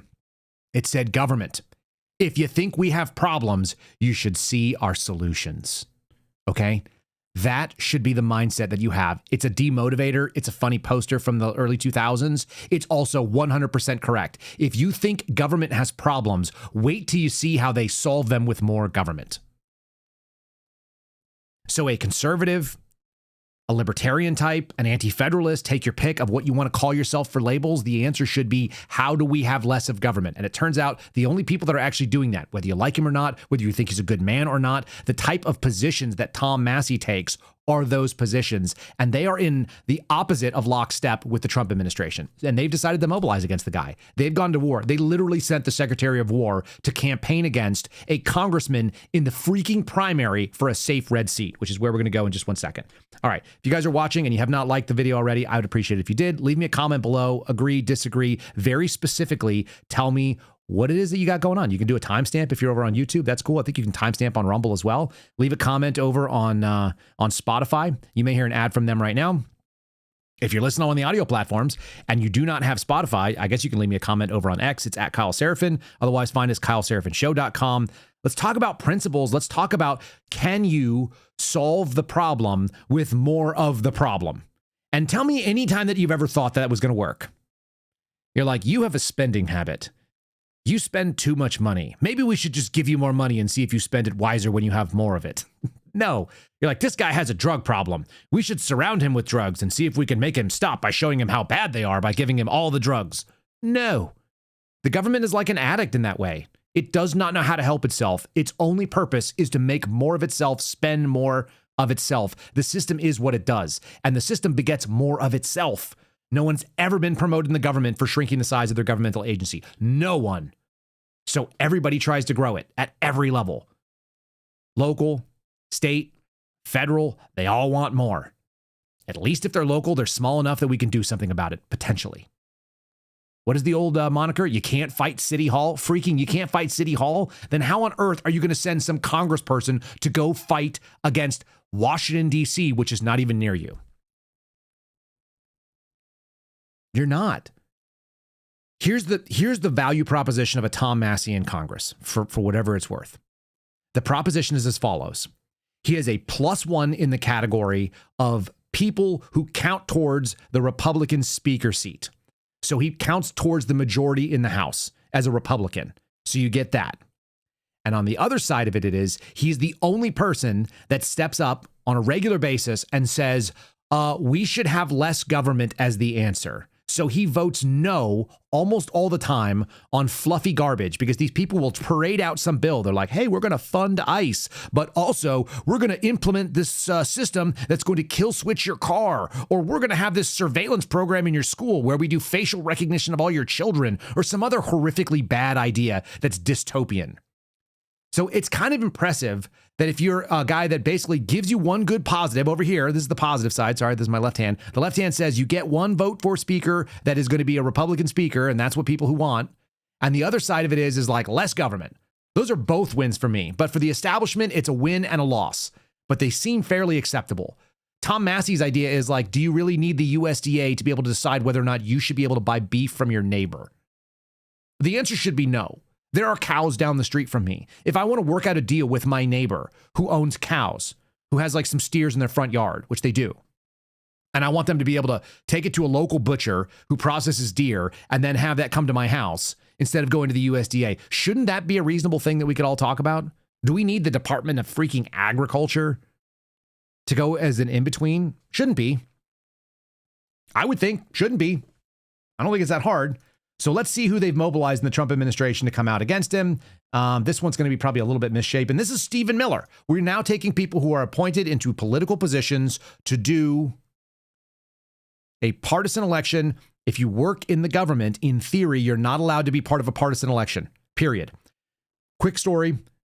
Throw the chat on the screen. Guys, I got accused of a Hatch Act violation for having a picture of Donald Trump at my desk. Yes, I had a picture of Donald Trump. And it was Donald Trump riding on a tank. Some of you may have seen this image. Let me pull it up. Oh, hold on. That's not a good picture of it. Donald Trump on a tank. Okay. Here, let me pull this off and let me dump it back in here. Dump it there. Okay, here we go. This is the image that I got in trouble for and was accused of a Hatch Act violation. It's Donald Trump carrying a Barrett 50 cal that looks like it's got a golden barrel. There are explosions going on behind. There's a minigun toting Eagle. There's a Huey in the background, like a UH-1. And the Trump tank has gold treads, which is just off the screen here. This was allegedly a Hatch Act violation because I had this on my desk. Now, this was in 2022. Donald Trump was not the president, and he wasn't running for president. He was just a private citizen, and this was just like a shitpost AI-generated junk. That was enough for them at the FBI to accuse me of a potential Hatch Act violation. The other one that I had, which was also got an honorable mention, but was not accused of being a specific Hatch Act violation, was Ronald Reagan.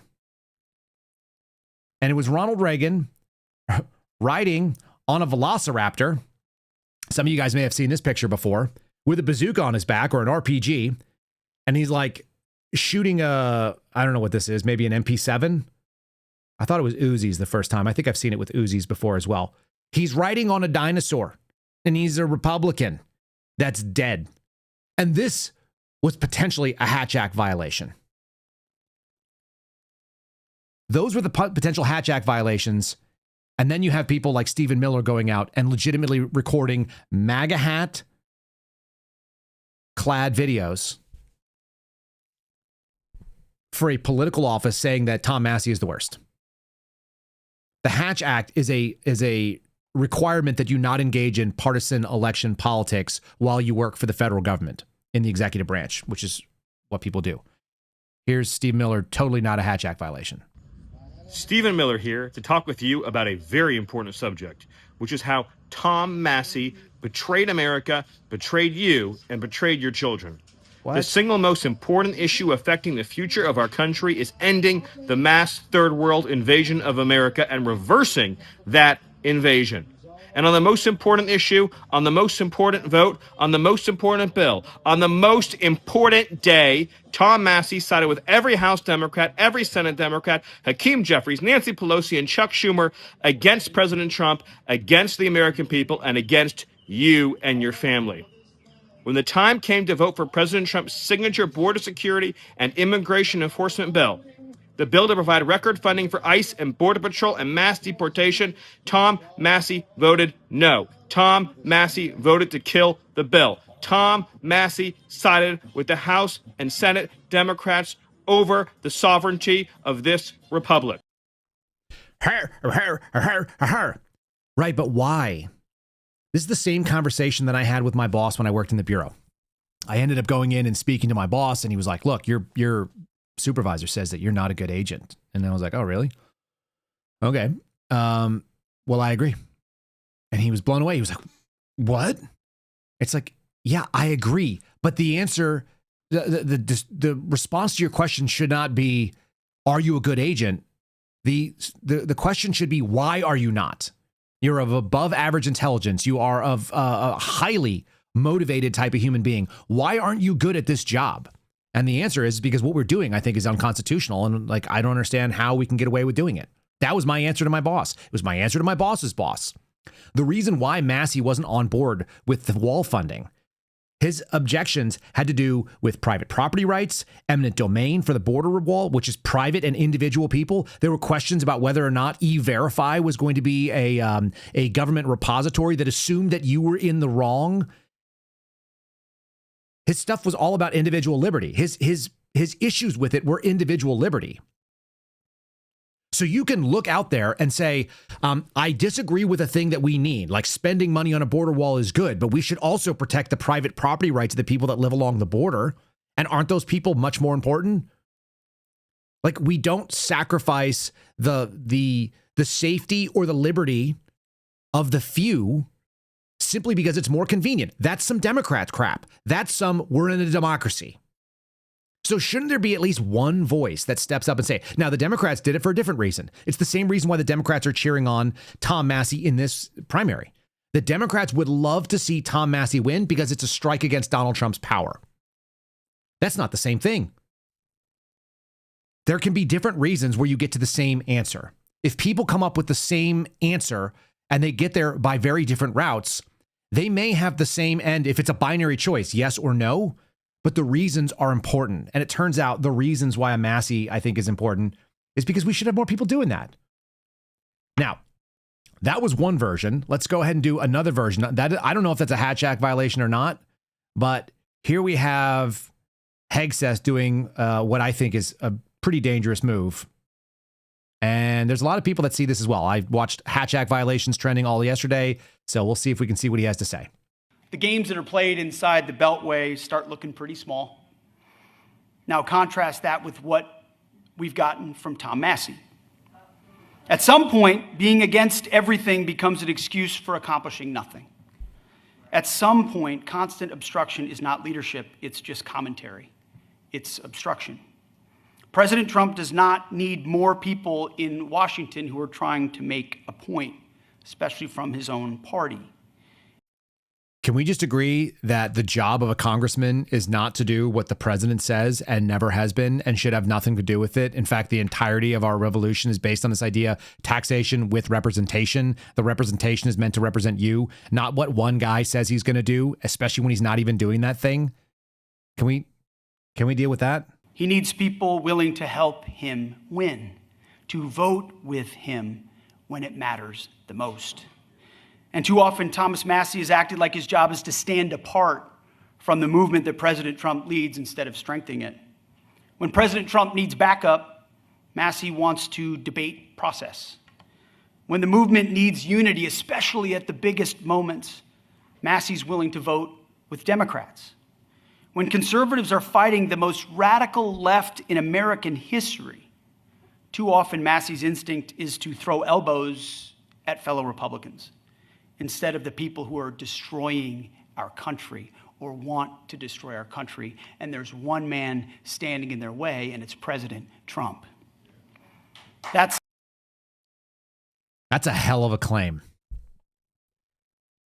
This is a guy who's in charge of running our military, and we are currently in the middle of a conflict of some kind, whatever you want to call it, against Iran. And so in the middle of this military conflict, which we definitely can't call a war, you had the Secretary of War fly in to back a guy who they claim is like this great hero. It's amazing. Listen, I can always tell a lot about you by who your enemies are. And if your enemies are Newsmax and Fox News and a bunch of other people that are paid to lie, if CBS wants to come at you and Fox News wants to come at you, you're probably my guy. I know what that feels like when both sides look at you and go, why do you not agree with us all the time? Why are you not just in line and loyal? It's like, because the world is more complicated than that.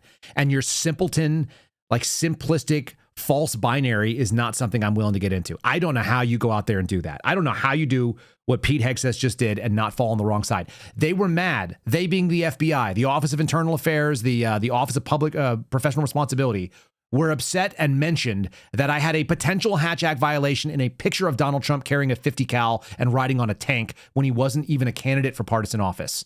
The reason I had it, by the way, was to troll the people that were the libs in my office who were really mad that Donald Trump even existed. And yeah, that is my instinct. It's 100% the way that I look at things. If it pisses you off that I have a certain freedom, then I'm going to go exercise that freedom. If you are dumb enough to say that no one should own a weapon system that allows you to shoot fast, then I'm buying an FRT if I can afford it. I'm not going to buy it with public funds, and I'm not going to waste anybody else's money, but I'm going to take my own money and I'm going to invest in something because screw you, American freedom, liberty, eagles with machine guns, like F off. That's the way that I think about it. If somebody says Donald Trump is the worst person that's ever existed, and I'm like, well, I think he got screwed out of an election. You have your person. I'm going to put a picture of Donald Trump riding on a tank. And by the way, here's Ronald Reagan with a freaking set of machine guns, and he's riding on a freaking dinosaur. Suck it. What can you do about it? Not a Hatch Act violation. Did upset the people that were the minders. You think they won't come at Pete Hegseth when they have an opportunity? And will the statute of limitations extend beyond his stay in that job? Yeah. Do you think the Office of Special Counsel, which has already received complaints about this, will not do something? They will build the investigation. They will shelve it. They will hide it. And then when the next team comes in and they have an opportunity, they'll choose whether or not they're going to go after it. And maybe they'll all get a blanket pardon, which they didn't do to the J6ers in January of 21. But if Donald Trump leaves names off the list, believe me, they are storing up the ammunition to come after the people that are part of this. The Office of Special Counsel, Pete, they're going to come knocking and they're going to have some very difficult questions. I need you to listen to me. Pete, brother, you may be violating the Hatch Act on Monday on camera with the entire country watching. And this is the part, Pete, that makes my blood boil as a veteran. And I know you hear me. This is the part I also want every man and woman who's ever worn the uniform and every father or mother of a man or woman who's in uniform right now. Hear me out. While Pete is flying to Kentucky to campaign for Ed Gallrein, who wants a draft, there are United States carrier strike groups in the Middle East.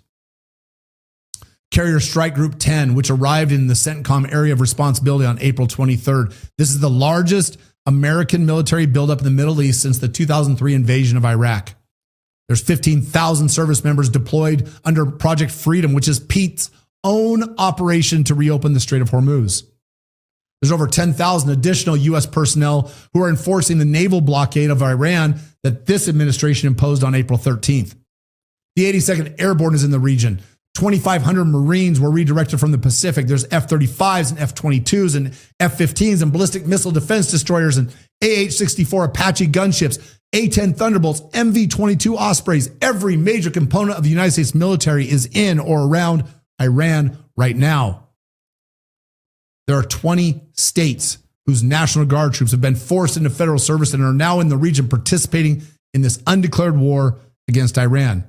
And in the last 24 hours alone, Iran has launched cruise missiles, drones, and weaponized small boats against U.S. warships and commercial vessels in the Strait of Hormuz.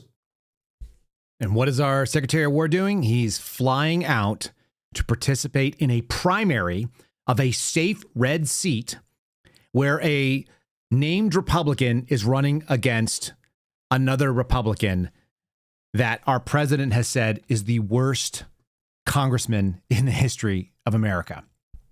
The worst congressman ever.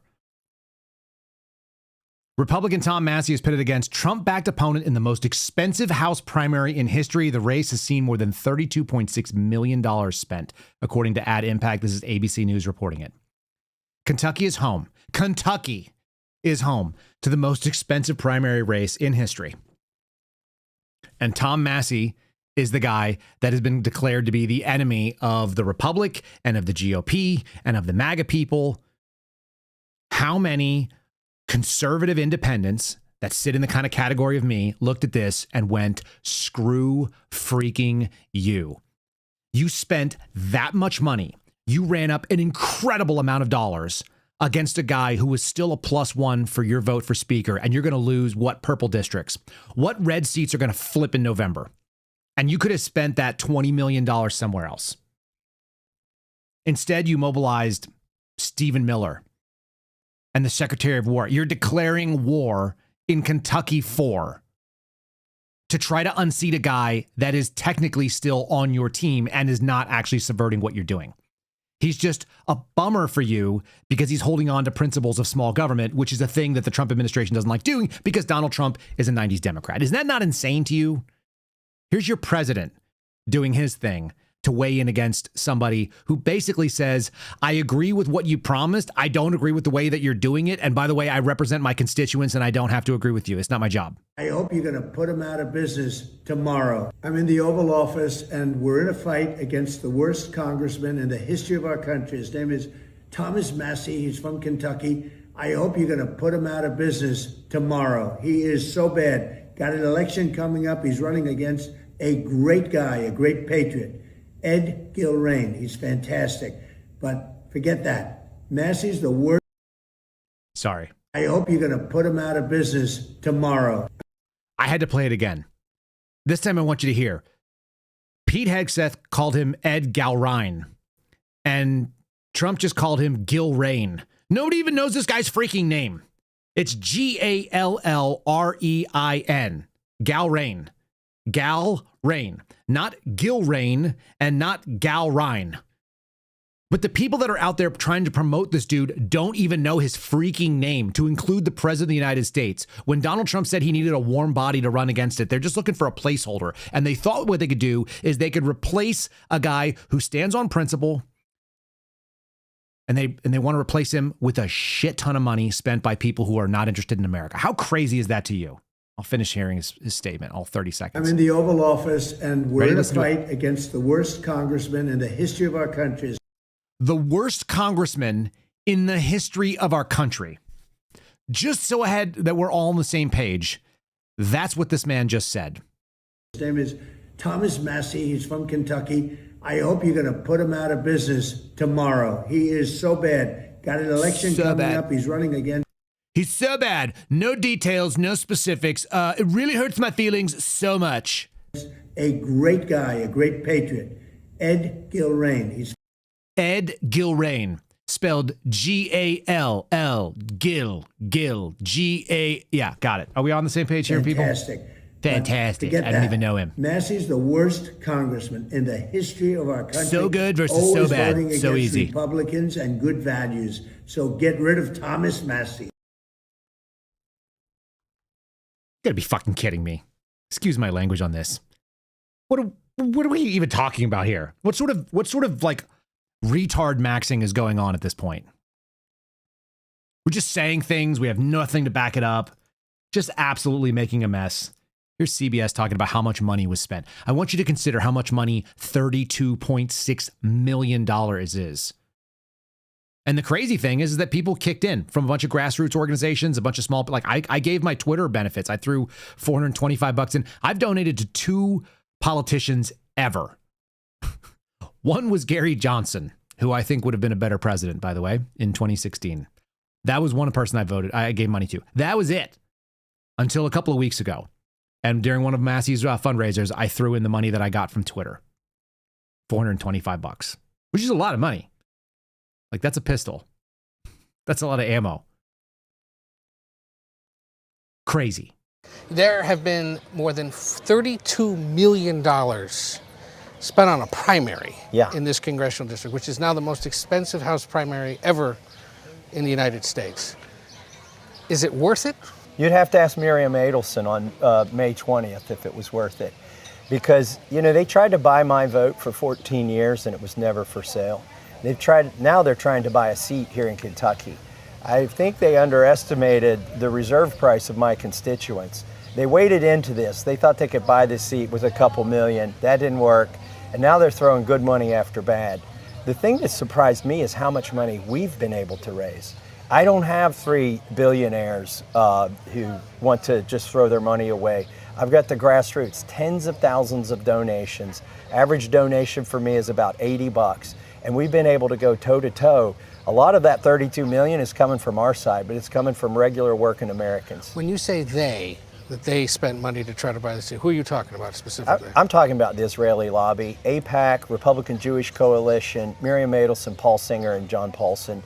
These are the groups that have given 95% of the money to my opponent because they're mad at me over foreign policy. Now, what's interesting is my policy has always been no country is special, and no country deserves my constituents' taxpayer dollars. So I have never voted for foreign aid to Egypt, to Syria, to Israel, or to Ukraine. But the ones in Israel, since they're the biggest recipients of it, that makes them a little bit mad. Did you guys hear that? No votes for foreign aid. How weird. I feel like that was like, what was it called? They had this name for it when we were going through the election cycle. In 24, it was such a stupid name too. America First. You know, like if you don't solve all the problems in America, we shouldn't be sending our money to other people. Got it. And who's the they? You'll get there. This is Ed O'Keefe. He's a senior political correspondent for CBS News. He's going to get to the they shortly. Because what he's trying to figure out is, when you say they, do you mean Jewish people from Israel, aka the Jews? Because that's what he wants to ask, it sounds like. He's going to ask the anti-Semitism question. What's so wrong about helping defend Israel from Iranian? I'm sorry. He just said 5 other countries to include Ukraine. And you just honed in right there. This is CBS, right? Run by you-know-who. Threats. We've got debt. I mean, at least with NATO, there's the promise of a reciprocal arrangement with. I could imagine this if somebody was like, hey, how come you can't take your wife out to dinner every single night? And you'd be like, oh, that's really easy. It's because we don't have enough money to do that. How come you can't agree to support Israel? It's like, because we have a huge amount of debt. Look how crazy this story. I mean, Tom Massie, what a radical. Israel, it's completely one way. And they've drug us into wars. They've convinced us that Iran is just days away from a nuclear weapon, and they're perpetually that way. This is not our war. Israel, for instance, funds abortions publicly. I think a lot of Republicans would be aghast to know that we're giving $3.8 billion a year, every year, to a country that funds public abortions. You know that kind of criticism doesn't sit well with fellow Republicans, at least in the House Republican Conference, that there are others who've accused you of all sorts of things regarding Israel, regarding the state of Israel, regarding the Israeli government, regarding... We're totally not fixated on this thing. This is why it's so funny when someone was like, hey, how come you're willing to talk about this anti-Semitism? How come you're willing to talk about Israel so often? It's like, because if you stand and say, I don't want to give any money to anybody, and there are 10 different countries that I don't think that we should be giving money to that we are, there's only one that seems to get the question asked back at you. Jewish Americans. Are you anti-Semitic? Wait, hold on. Are you anti-Semitic? Listen, I've been trying to get to this question for a while now. Can we just ask you real quickly, Congressman, are you anti-Semitic? Do you hate the Jews? Are you anti-Semitic? They're trying to tell you that it's anti-Semitic for me to expose the fact that the Republican Jewish coalition has spent millions of dollars in this race, that a dual citizen, Miriam Adelson, who even Trump says is more loyal to Israel than the United States, has spent millions of dollars in this race. Those are mere facts. And it's really... It's a yes or no. Are you anti-Semitic or not? Oh, hell no. Okay. I'm hell no anti-Semitic. But here's the danger that AIPAC runs. They've been too cute by a half. They've tried to get Mike Johnson, and he's willingly done this, conflate in resolutions on the House floor that anti-Zionism equals anti-Semitism. Or even worse yet, that if you don't support Benjamin Netanyahu's war in Gaza, then you're anti-Semitic. That's absolutely false, and it does Jewish Americans a big disfavor to equate the two. That seems pretty reasonable, doesn't it? It does Jewish Americans a disfavor to point out something that I think we could be all appropriately uncomfortable with. It's not the same thing. It's not the same thing to say that you don't support another foreign nation. But are you anti-Semitic? He's like, I'm pointing out that certain people who have told you that their priorities are not my country are spending a ton of money to unseat me in my primary. Nobody owns us here. If you guys want to like on Rumble, you can do that. If you want to like on YouTube, we appreciate that. I don't take money from anybody. Actually, I turned down another sponsor again yesterday. I'll talk about that in a second. Guys, if you want to support our channel, make sure you subscribe to it. We only take on sponsors that align with the values and align with the things that I would actually spend my own money on, period. The end. End of question. I'll talk about it in 1 second here. You may hear an ad from the folks on Spotify. I have no idea what people tell me that the Spotify ads, by the way, include things like Fox News and the Dan Bongino Show, which is very funny. So you may hear an ad from someone like Dan Bongino. Right there. Tell me what the ads are. So I don't know what they are. They get inserted automatically by Spotify. Yesterday, I talked to my advertising agency, and they pushed out this idea that maybe I would use this company that does fractional gold. And I got nothing against the company. They sound like an okay company. What they do is they sell like $10 so you can buy shares of an ounce of silver, or you can spend $20 and get shares of an ounce of gold. And then if you had like enough, then you could theoretically take the gold and get there. And they charge an upfront amount of fees, and it seems pretty fair and normal. And then they charge like a $200 deal that if you spend $200 with them as a member, then you get certain benefits, shipping, whatever, to get back to you.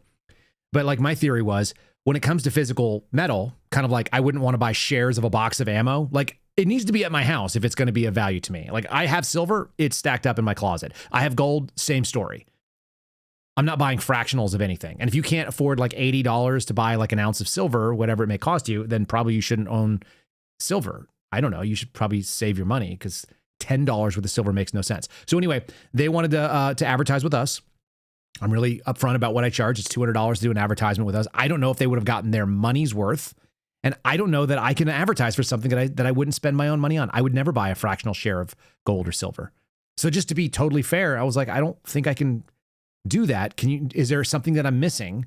And my agency was like, no, you're right. I turn away advertisers all the time. I turn away money all the time. There's a lot of people that won't do that. I was offered something like $5,000 or $6,000 a month to do gold stuff that would have just stolen from you. And if I backed it, I would have never been able to sleep with myself. I would have never been able to sleep or live with myself, I guess is what I'm trying to say.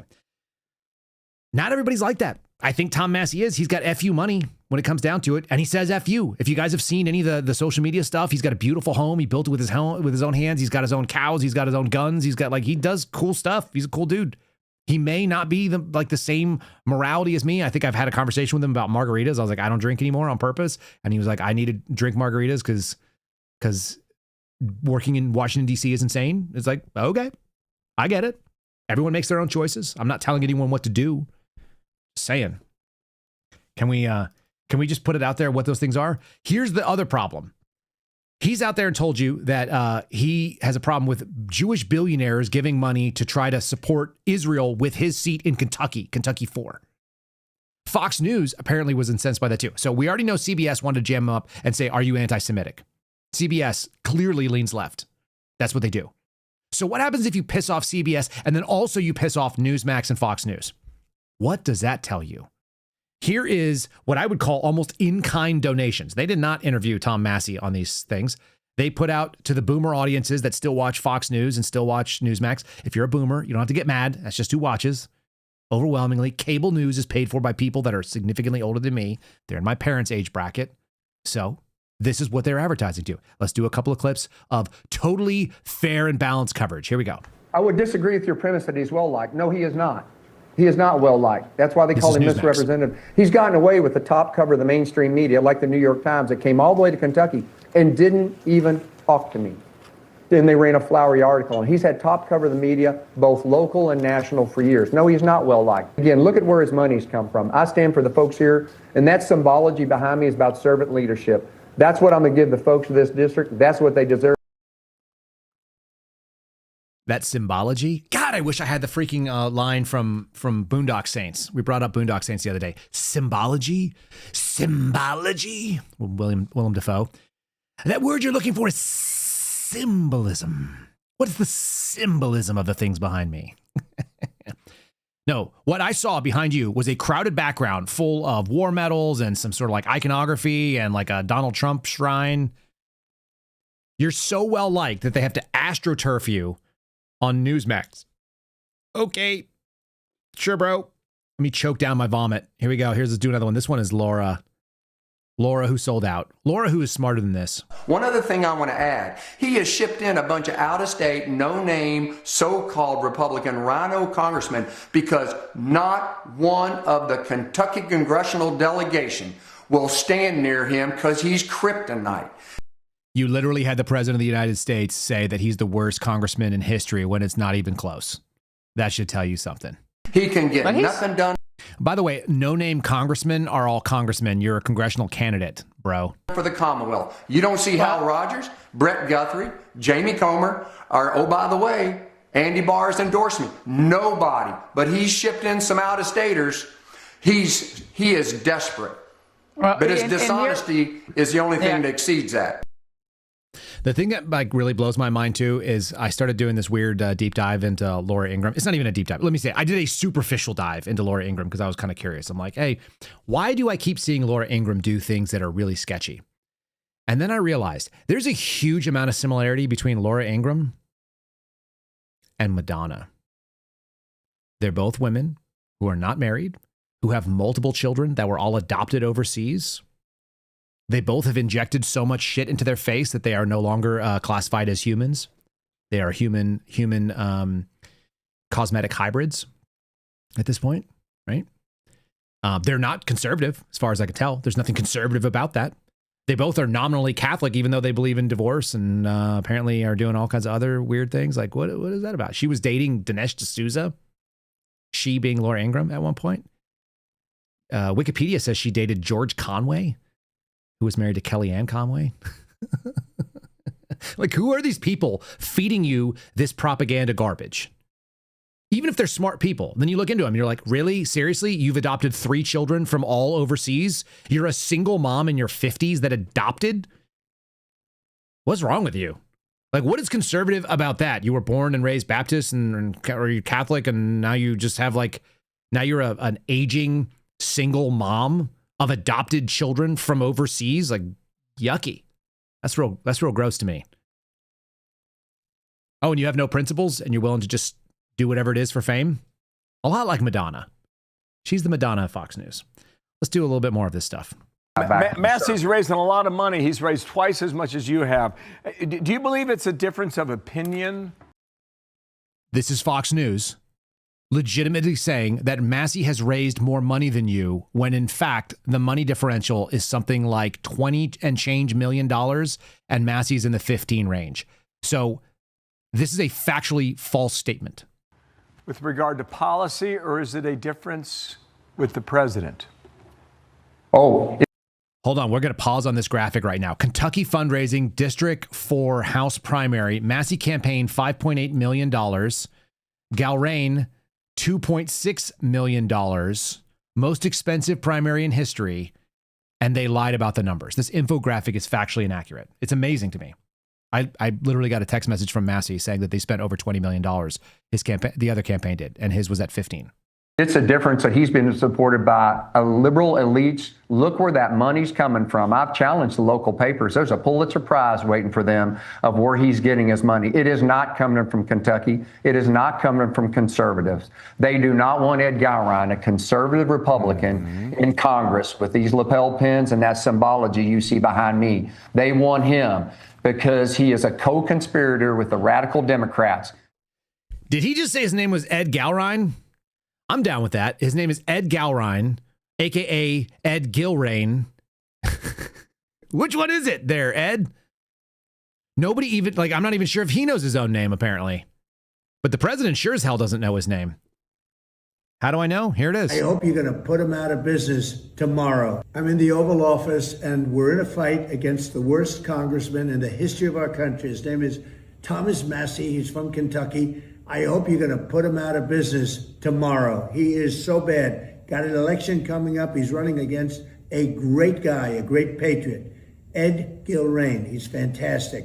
Ed Gallrein. He's fantastic. It's Ed Gallrein, the great Ed Gallrein that everybody doesn't know. Like, people are just trying to figure out, all we want to know, who is this guy? And where does he come from? What's your name? What? What is your name? Tony! Tony Gallrein! Gallrein!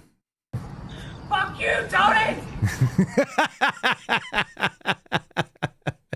What are we doing here? Nobody knows. If you guys are part of our call-in program at night, we always play the Tony clip. The "What is your name, Tony?" Ed Gallrein. Seriously, I don't even know now. Now I'm confused. I'm not sure. Let's do some more sycophantic coverage from our mainstream media. One other thing I want to add. He has shipped in a bunch of out-of-state, no-name, so-called Republican rhino congressmen. That was a lot of modifiers, wasn't it? So-called rhino congressmen? What is so-called? Were they actually rhinos? What are we doing here there, Chief? Did they really let him on to just say weird stuff that doesn't make any sense? Are we going to lie about how much money he raised? Seems like a problem. Maybe Newsmax could do it. This is David Harris Jr. I don't know anything about David Harris Jr. other than apparently whatever Donald Trump craps out, it lands right on his face and then he licks it up and he says, "It's delicious, sir," based on this particular coverage. I've seen some other sycophantic stuff over on social media. Enjoy. This is totally not an AstroTurf campaign where Jewish donors gave tens of millions of dollars to try to unseat a guy who is already a Republican and is already a +1 when it comes to voting for speaker. Rhino Congressman Thomas Massie, well, he's fighting for his political survival. He's consistently sabotaged President Trump's second term agenda and fighting him on tariffs, on trade.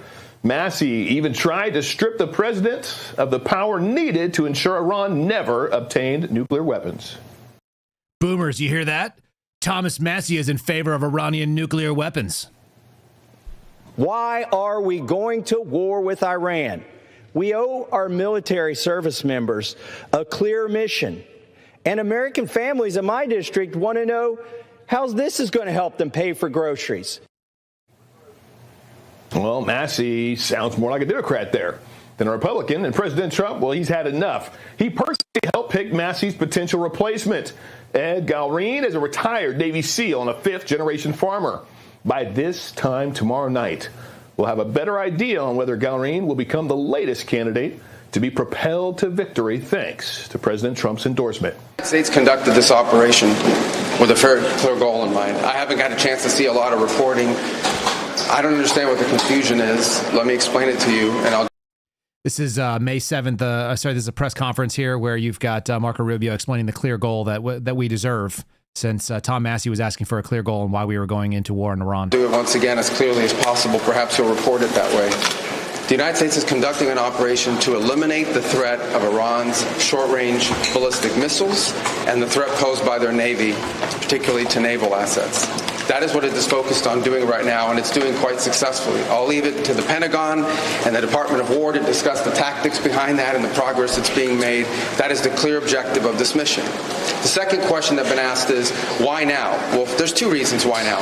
The first is it was abundantly clear that if Iran came under attack by anyone, the United States or Israel or anyone, they were going to respond against the United States. The orders had been delegated down to the field commanders. It was automatic, and in fact, it bared to be true, because in fact, within an hour of the initial attack on the leadership compound, the missile forces in the south and in the north, for that matter, had already been activated to launch. In fact, those had already been pre-positioned. The third is the assessment that was made.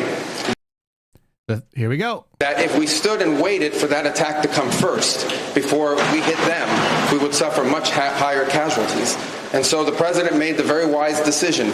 We knew that there was going to be an Israeli action. We knew that that would precipitate an attack against American forces. And we knew that if we didn't preemptively go after them before they launched those attacks, we would suffer higher casualties and perhaps even higher those killed. And then we would all be... Okay, so what we knew was, just to reiterate, because we've covered this here a number of times, but the Secretary of State just told you that what we knew was the Israelis were going to take an action. If they took an action, then we were going to get attacked because Iran would blame us. And so we decided to attack Iran because Israel was going to do an attack and we couldn't stop them because we go to war on behalf of Iran. I'm sorry, on behalf of Israel. Don't we deserve to know why we're doing stuff? Apparently not. And apparently that Tom Massie... That Harris clip might be one of the most pathetically awful mainstream news publications. First of all, it's on Newsmax 2, which is the equivalent of, I think it's the equivalent of ESPN 8, the Ocho. I don't know who even gets Newsmax 2. Here it comes. We're going to read right off the teleprompter and not do it well because we didn't pre-read this stuff. This is the funniest thing about watching some of these newscasters, because they don't actually believe the stuff they have. They just get like fed this garbage. Then they read it off a prompter. And then it's like, blah, blah, blah, blah, blah, blah. I'm going to say some dumb things. Will Donald Trump propel Eddie or Thomas or Tony, Gil or Gal, Reen or Ryan or Reen or Rain? Somebody, will some guy replace Tom Massie? Will anybody replace him? Rhino Congressman Thomas Massie, well, he's fighting for his political survival. He's consistently sabotaged President Trump's second term agenda and fighting him on tariffs. He's fighting him on, what's that word? Consistently believe in this thing. Can you guys believe it? One day I should do an entire program using freaking Newsmax 2 voice from David Harris. Can you believe it? This morning, we woke up this morning and we found out that our live chat was really ripping. Therefore, I'm going to ask you some questions. Is this a Rhino Republican, or do you really? He's actually doing Jim Carrey. That's Ace Ventura giving you the news. Except it's not news. It's just garbage. It's propaganda. Have we crapped on everybody if possible? Speaking of crapping, the other day I saw this video and I need to do something to make me laugh right now. We're about to wrap this thing up, but I don't know where else to work this in. It's not just that we have a federal government that's trying to screw us over at a high level. And it's not just this administration. Like, all these administrations end up being like completely disappointing. I read this stuff and we're going to do a little bit deeper dive into it before I bring it out there. But the allegation was made yesterday, and I started seeing some pieces covered both on social media and in some of the mainstream press, that the Biden administration essentially gave away a bunch of our money to Indian H-1B visa holders. Now, that particularly hits home in Texas. If you live in the Austin area, if you live in the Dallas area, which are two big metro areas encompassing, I don't know, like something like 15 million Americans. That's a pretty good chunk of us. The scandal, which a lot of us must have realized, and this is why we thought Donald Trump was the answer, right? Because he was saying, America first. We're going to solve the problems in this country first. We're not going to go do money to Ukraine. We're not going to go give money to Israel. We're not going to go solve other people's problems, right? We are going to do things that fix American problems. And one of the problems was housing and affordability. It was number 3 on the Trump agenda. Here it is. Make America affordable. Deal with the inflation, right? Okay. The thing that was crazy to me is that apparently the Biden administration was using FHA loans and giving them to non-permanent resident legal aliens in the United States, red H-1B visa holders, giving them to be able to buy homes in this country. And they were backing the play of the mortgage by like 97%. And then these people, because they're legal residents in their state, including Texas, were getting first-time home buyer benefits that was covering the other 3%. So they were getting a zero down loan. For those of you that are military veterans, the idea of a zero down loan is not foreign to you. But usually you have to sign up and serve our nation for 2 to 4 years or 6 years or 20 years to be able to get that zero down VA benefit. And you also have to be, injured somehow, service connected. I have a zero down loan capability. I had no idea that people out of India could come and not be citizens of my country, be temporary residents, and have not just our federal government, but also our state government subsidize their home ownership. And then the thing that a lot of people don't realize, and I'm going to start digging into this personally, but what they do is they'll get these loans and then they turn around and they rent out an apartment and they rent out the house, which is expressly forbidden under FHA, but nobody ever checks on that. Just, you guys know this. If you're a VA or a FHA buyer using a VA or a FHA loan, you have to declare that it's your primary residence under penalty of perjury, but nobody ever comes in and checks if you still live there. So once it's bought and you've sworn off on it, there's nobody that's going to investigate mortgage fraud unless you're like Letitia James or something. Then they'll come find you. Anyway, pretty incredible to find out that under the previous administration, they were backing these programs to unseat us. And so anyway, I saw this and it also reminded me of some of the bad driving. Sometimes it may be a 16-year-old or an 18-year-old who stole guns from my Cargill and running around in a stolen car. Or sometimes it might just be an H-1B visa holder who doesn't know how to do basic things. Can we just laugh for a second? Deep breath. Okay. This is AI. We're not pretending that this is real. These are not real products. You cannot buy Train Alert or How Deep the Pole Alert system, but they are funny. Tell me if this sounds familiar. You are just walking and trying to enjoy our beautiful India. And then all of a sudden, a sneaky train comes out of nowhere and tries to motherfuck you in the back. If this sounds like you, then you need our new product, Train Alert. Train Alert is a device to be worn around the neck when walking near the railroad tracks. When a train is about to fuck you, it sets off an alarm. Bloody move! Whoa! Thanks to Train Alert, I can enjoy the rest of my day. Now I can go swimming. Let's dive straight down into this pool of water without checking how deep it is. Tell me if this sounds familiar. You want to go diving, but then you motherfuck your neck and die, while your friends and family just stare at you. Then you need our new product, the How Much Deep Pole. The pole has 3 measurements to inform you if you will be safe or fucked. I need to get a How Much Deep Pole. I am safe. Now I can go to a parade later. Parades. Oh no. Tell me if this sounds familiar. You go to a parade to worship our demon gods and then you get electrocuted. Then you need to buy our product, the Power Line Pusher. Oh my God. Falling on this woman's head. Oh, concrete falling on a bike. But why? Here's a dump truck. Sinkhole. How is that even possible? Okay, I'm It's a done. guy swinging on the power lines.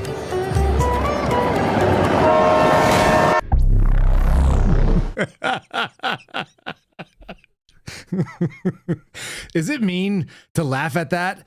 My wife saw this video and she had no idea. It's like, oh, you haven't seen videos of what goes on. This is what Kash Patel alleges is happening at the FBI building, by the way. That's why they needed to move out of the Hoover building. Concrete falling from just random things and crushing people to death. Or like a sinkhole opening up while your dump truck is driving on a road that can't support its weight, and then it crushes people to death. Third world stuff is wild. You know what we should do? We should try to import as many of them as possible, because those people clearly know more about technology and they're able to do jobs that Americans can't do. We should bring them here, and then we should give them subsidized loans so that they can be part of the HOA that I live in. That would be best. And maybe they could rent out a house to people. Those sneaky trains are always trying to sneak up and MF you in the back. Oh, man. That's Texas today. That may be where you live. If you live in the Bay Area, San Jose, stuff like that. Like, that's what's going on in New Jersey. That's happening in New York. Yeah, freaking A. That had all the good stuff in it, didn't it? It had the demon gods. It had the don't jump into the pond. I've seen all those videos of people jumping into ponds that were like 2 feet deep and killing themselves and stuff, and then nobody touches them. It turns out like the thing that they're pointing out there is that there's like a really, really different value of human life in other places. And then you bring them in to America, and it turns out they don't have the same values. So imagine that's the thing that you're campaigning against Tom Massie. You're saying Tom Massie is the problem because he thinks America should come first, instead of spending your money in districts where they think like we should bring all those people in, right? Because wasn't that the whole point? The difference between the Republicans and the Democrats in 2024 was like an open borders and like bring everybody in and replace America and replacement theory and all the kind of things that said like we should probably prioritize our own workforce over others. It shouldn't actually even be that hard. That wasn't even our palate cleanser, but that was just like, it was just my thoughts. All right, let me end with people making me agree with people that I shouldn't have to agree with. I shouldn't have to agree with Rachel Maddow. That's going to go on thing number 57 that I'm upset about the Trump administration.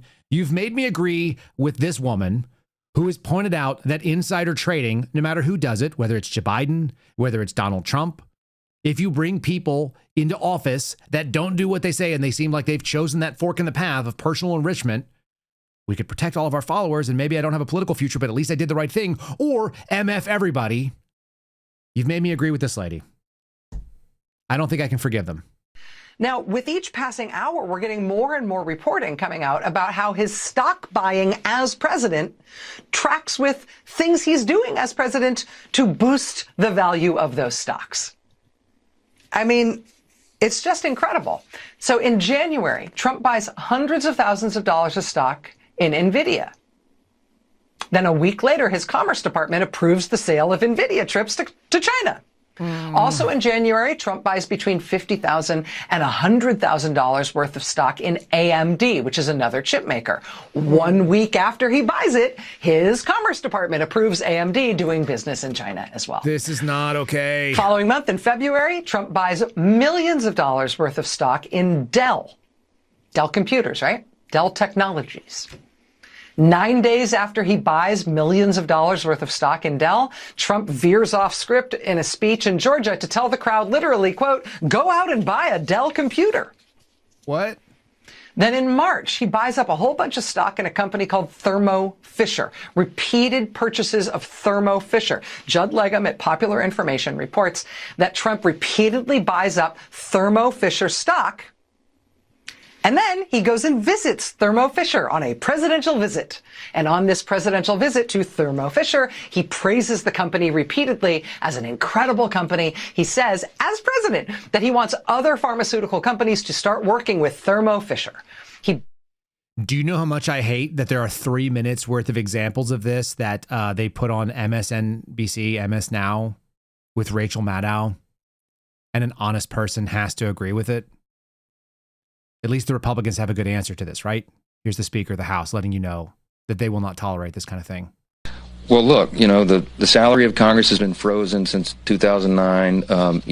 When you adjust for inflation, a member of Congress today is making 31% less than they made in that year. It goes down every year. And over time, if you stay on this trajectory, you're going to have less qualified people who are willing to make the extreme sacrifice to run for Congress. I mean, it's just people just make a reasonable decision as a family on whether or not they can come and move to Washington, have a residence here, a residence at home, and do all the things that are required. So the counter argument is, and I have some sympathy, look, at least let them engage in some stock trading so that they can continue to take care of their family. Guys, we got to be able to do stock trading to be able to take care of our families, just like all of you.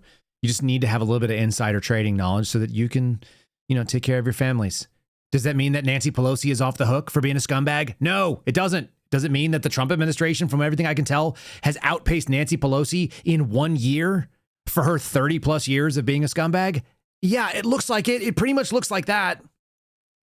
Think we're going to vote our way out of this? What do we start off with? There is no political solution to this problem.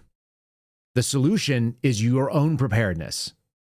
You can have faith in God. You can spend time with your family. You can work on your physical fitness. You can prepare yourself with firearms. And if you're smart, just like Tom Massie, you can have yourself a farm, or you can try to grow your own food. That would be a smart way to do it too. There are 3, 4, 5 F's for you right there, right in a row.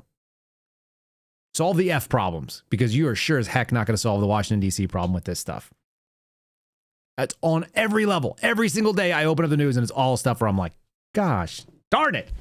So I've got a palate cleanse to you that is going to play on that last little bit about NVIDIA stocks, and also maybe the fake version of where money is and what it means and why I don't think it's real. Because are you trying to tell me that a company that makes some AI chips is worth more than all the farmland on an entire continent? That seems like that should be problematic for you. If you guys are have not done so already, make sure you like our show. Appreciate all of you watching.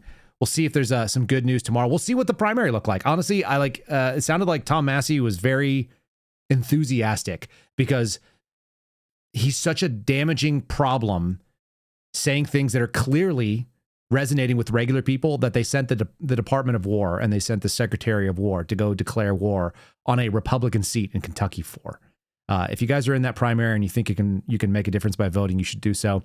If you think it doesn't, I might agree with you already. Let's go ahead and do this. Consider the value of things on the stock market, and then you tell me this is real. How much are NVIDIA shares up this week? Nearly 10%. Unreal. What's it worth now? 5.7 trillion US. That means it's worth more than all of the farmland in Australia combined. All 400 million hectares of it. Really? Yeah, in fact, it's worth 3 times more. Okay, well, farms make food. NVIDIA makes computer chips for AI.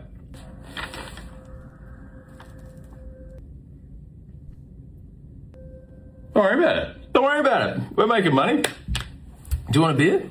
Got anything stronger? Yeah. How terrifying is that? I guess that's not even really a palate cleanse when you think that a company that feeds into AI chip manufacturing is worth more than all the farmland on an entire continent. Have a great Tuesday out there, people. Can we at least laugh about it? All right, God bless you. I'll see you again tomorrow. We'll see what's going on then.